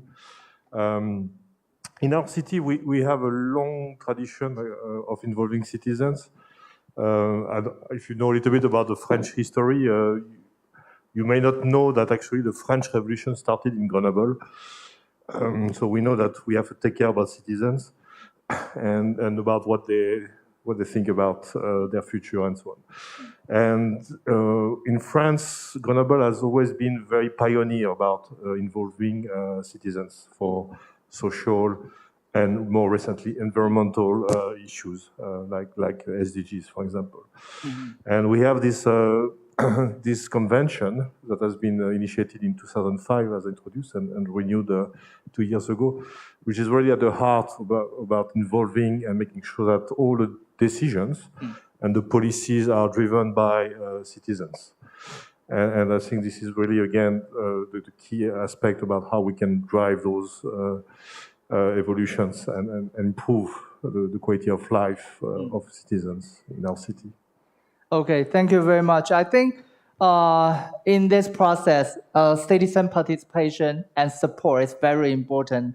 And for this question, our representative from Makati City, would you like to answer or raise some maybe answers for how to increase or engage the citizen participation, or maybe to build the stakeholders in the process? Hello? Yes. Yeah, for the city of Makati, the city government has been using the information communication technology or ICT in the delivery of services, such as information to its citizens. The emergence of COVID has fast-tracked the innovation, such as the development of Makati Citizen app, as the mayor reported earlier. Then the distribution of of financial assistance through our Makati Citizen Card, and the use of webinar to train and inform people of various programs such as the management of solid waste and infectious waste. The use of infographics to increase awareness. Then online meetings for the partners and special bodies here to solicit suggestions, recommendations coming from the citizens. We are using the Makati Citizen app. Then also we have the different social medias and also other platforms of communications like Viber groups. We have that. So that's one way of using the current technology. Then also we are using this also as a system of feedback so that we can get information coming from them, their concerns, suggestions, recommendations. And then through this, also, we incorporate this into our system so that we can improve our current management. And also,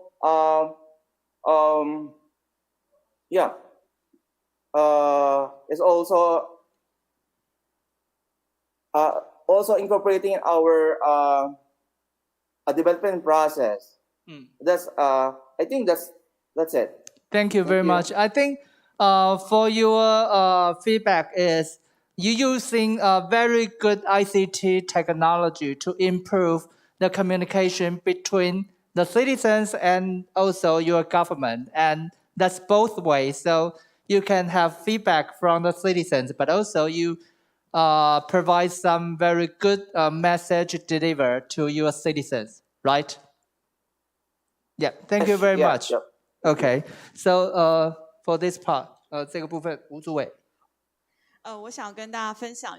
I want to share that our policies and how can we engage with local people. Like our department is in charge of Taoyuan city government's poll.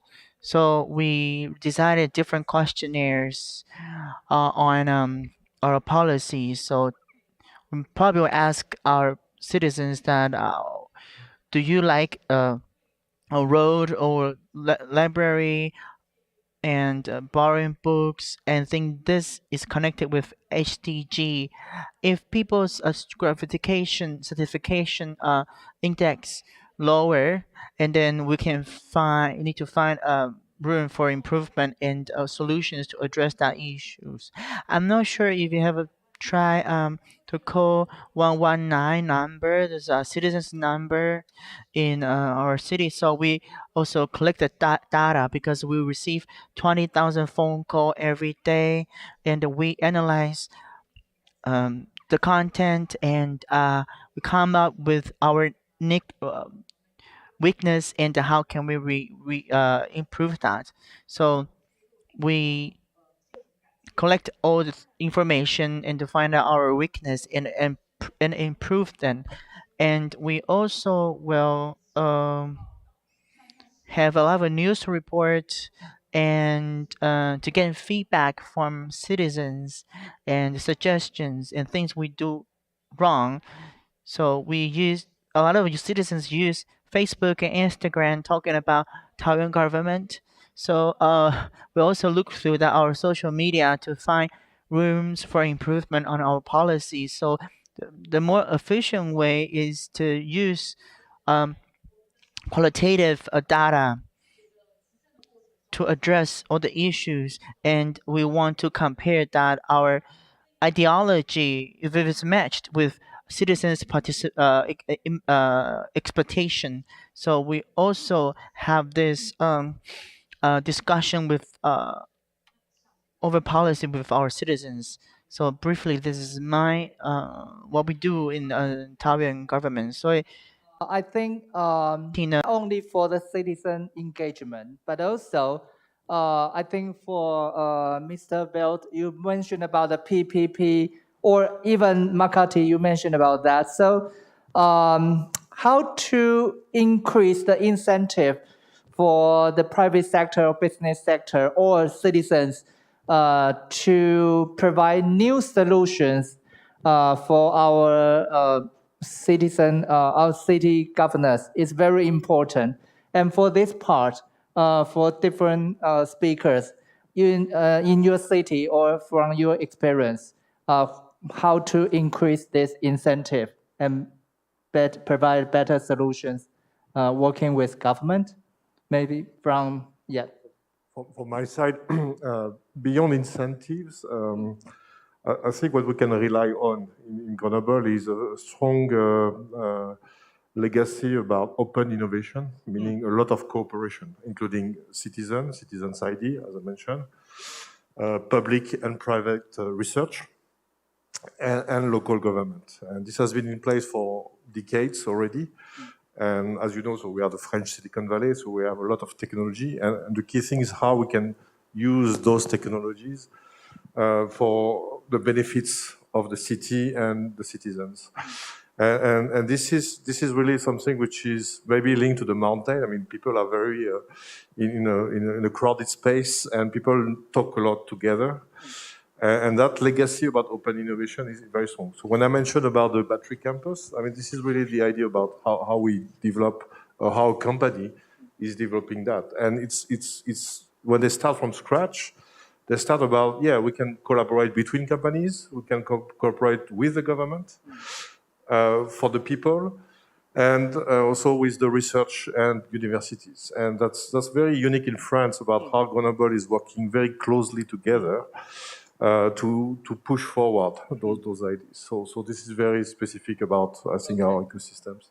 Okay, so for Mr. Wallet, you have any feedback from this side? How to provide the incentive or encourage the new innovation in the cities? Hello? Yes. Yeah, for the city of Makati, we've been doing this for quite some time, no? Especially, one is the challenge of how we can involve the private sector to participate in the development process. One is can be found in our comprehensive land use plan and the zoning ordinance, wherein the developer can gain more floor area ratio if they provide such as a network of greens in their buildings,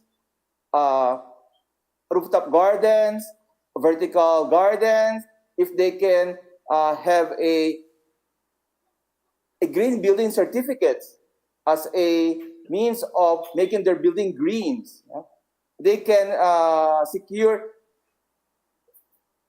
a bonus incentive that they can avail for this from the city. That's, I think, one thing that they can and also in the end, it's not only providing these features, these green building features, but they have also providing innovative designs in terms of buildings. That's why right now we have a lot of green walls and new buildings with new designs. I think they are based on climate proofing and also a disaster proofing. Okay, thank you. 来，吴主委，增加诱因，怎么样增加诱因让大家 So how can you attract citizens to make them contribute to different solutions? So I talked about that yesterday. Like probably we should reduce our tax and to actively instead of incentive subsidies. And yesterday, like the tax problem is a very good policy, but it has something to do with the central government. So we have to have a further discussion on that. So in terms of the subsidy and incentive, the Taiwan government has done a great job on that. So we have the South of Asia, and then we from Taiwan have different city conditions and also different culture, but we all toward to a sustainable city governance. And for today, it's very, very great to have three distinguished speakers. Let's give big hands for these speakers. Yeah. Okay, so let's welcome the chair to give the final conclusion. 好，我想已经6届了，这都是最好的平台。So we have been 6 years that we through this platform we can exchange ideas with each other, especially the chairperson Ms. Wu and what Taoyuan had been done during the reports, and also the Makati 10 card is also like our citizen card in Taoyuan. We also have the same policy. However, Greenable has left me a very deep impression because in 2015 that we've been to Greenable.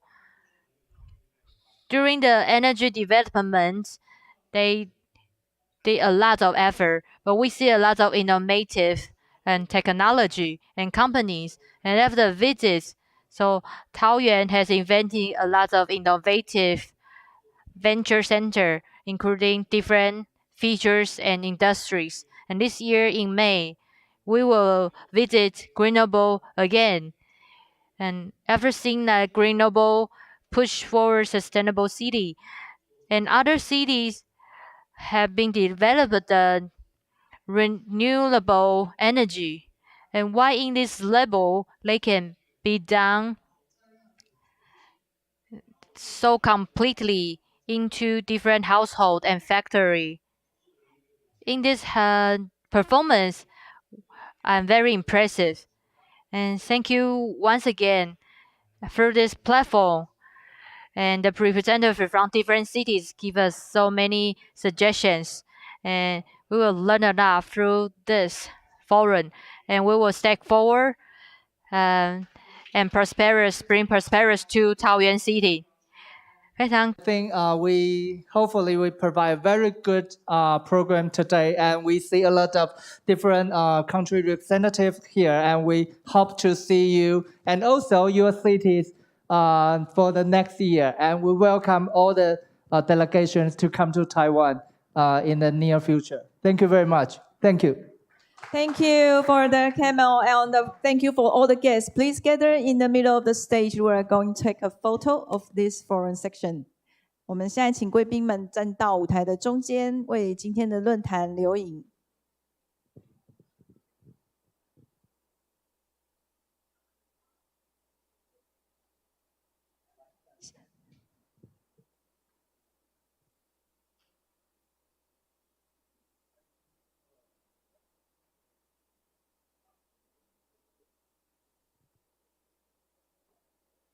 Thank you again for the big applause for all the sharing, for all the guests joining us today. And now we are going to go to the end of today's Sustainable City Forum 2022. If the guests you are going to attend the Taoyuan night later, please move to the cozy ballroom, which is backward of the door. And if you have not going to join the Taoyuan night, we prepared some gourmet meal. Please feel free to take one. And if you borrow the interpreter equipment, please remember to return the equipment. 谢谢大家今天的参与。今天的桃园永续论坛呢，到现在为止，我们可以说是完整的圆满告一个段落了。待会贵宾们，如果你们有要参加晚宴桃园之夜的话呢，请移到后方的我们的晚宴餐厅呢，就在我们后面门口的正对面 Cozy Ballroom 哦。那么如果您没有要参与的话，我们也准备了美味的小点心，请您离开的时候要记得，如果有租借口译机的朋友，请您也记得离场的时候要归还。那如果您要到高铁站的话，请跟我们的同仁们联络，那他会带你们到集合的地点。Thank you again for your participation. With you all a wonderful night. Thank you again. Thank you. Bye bye.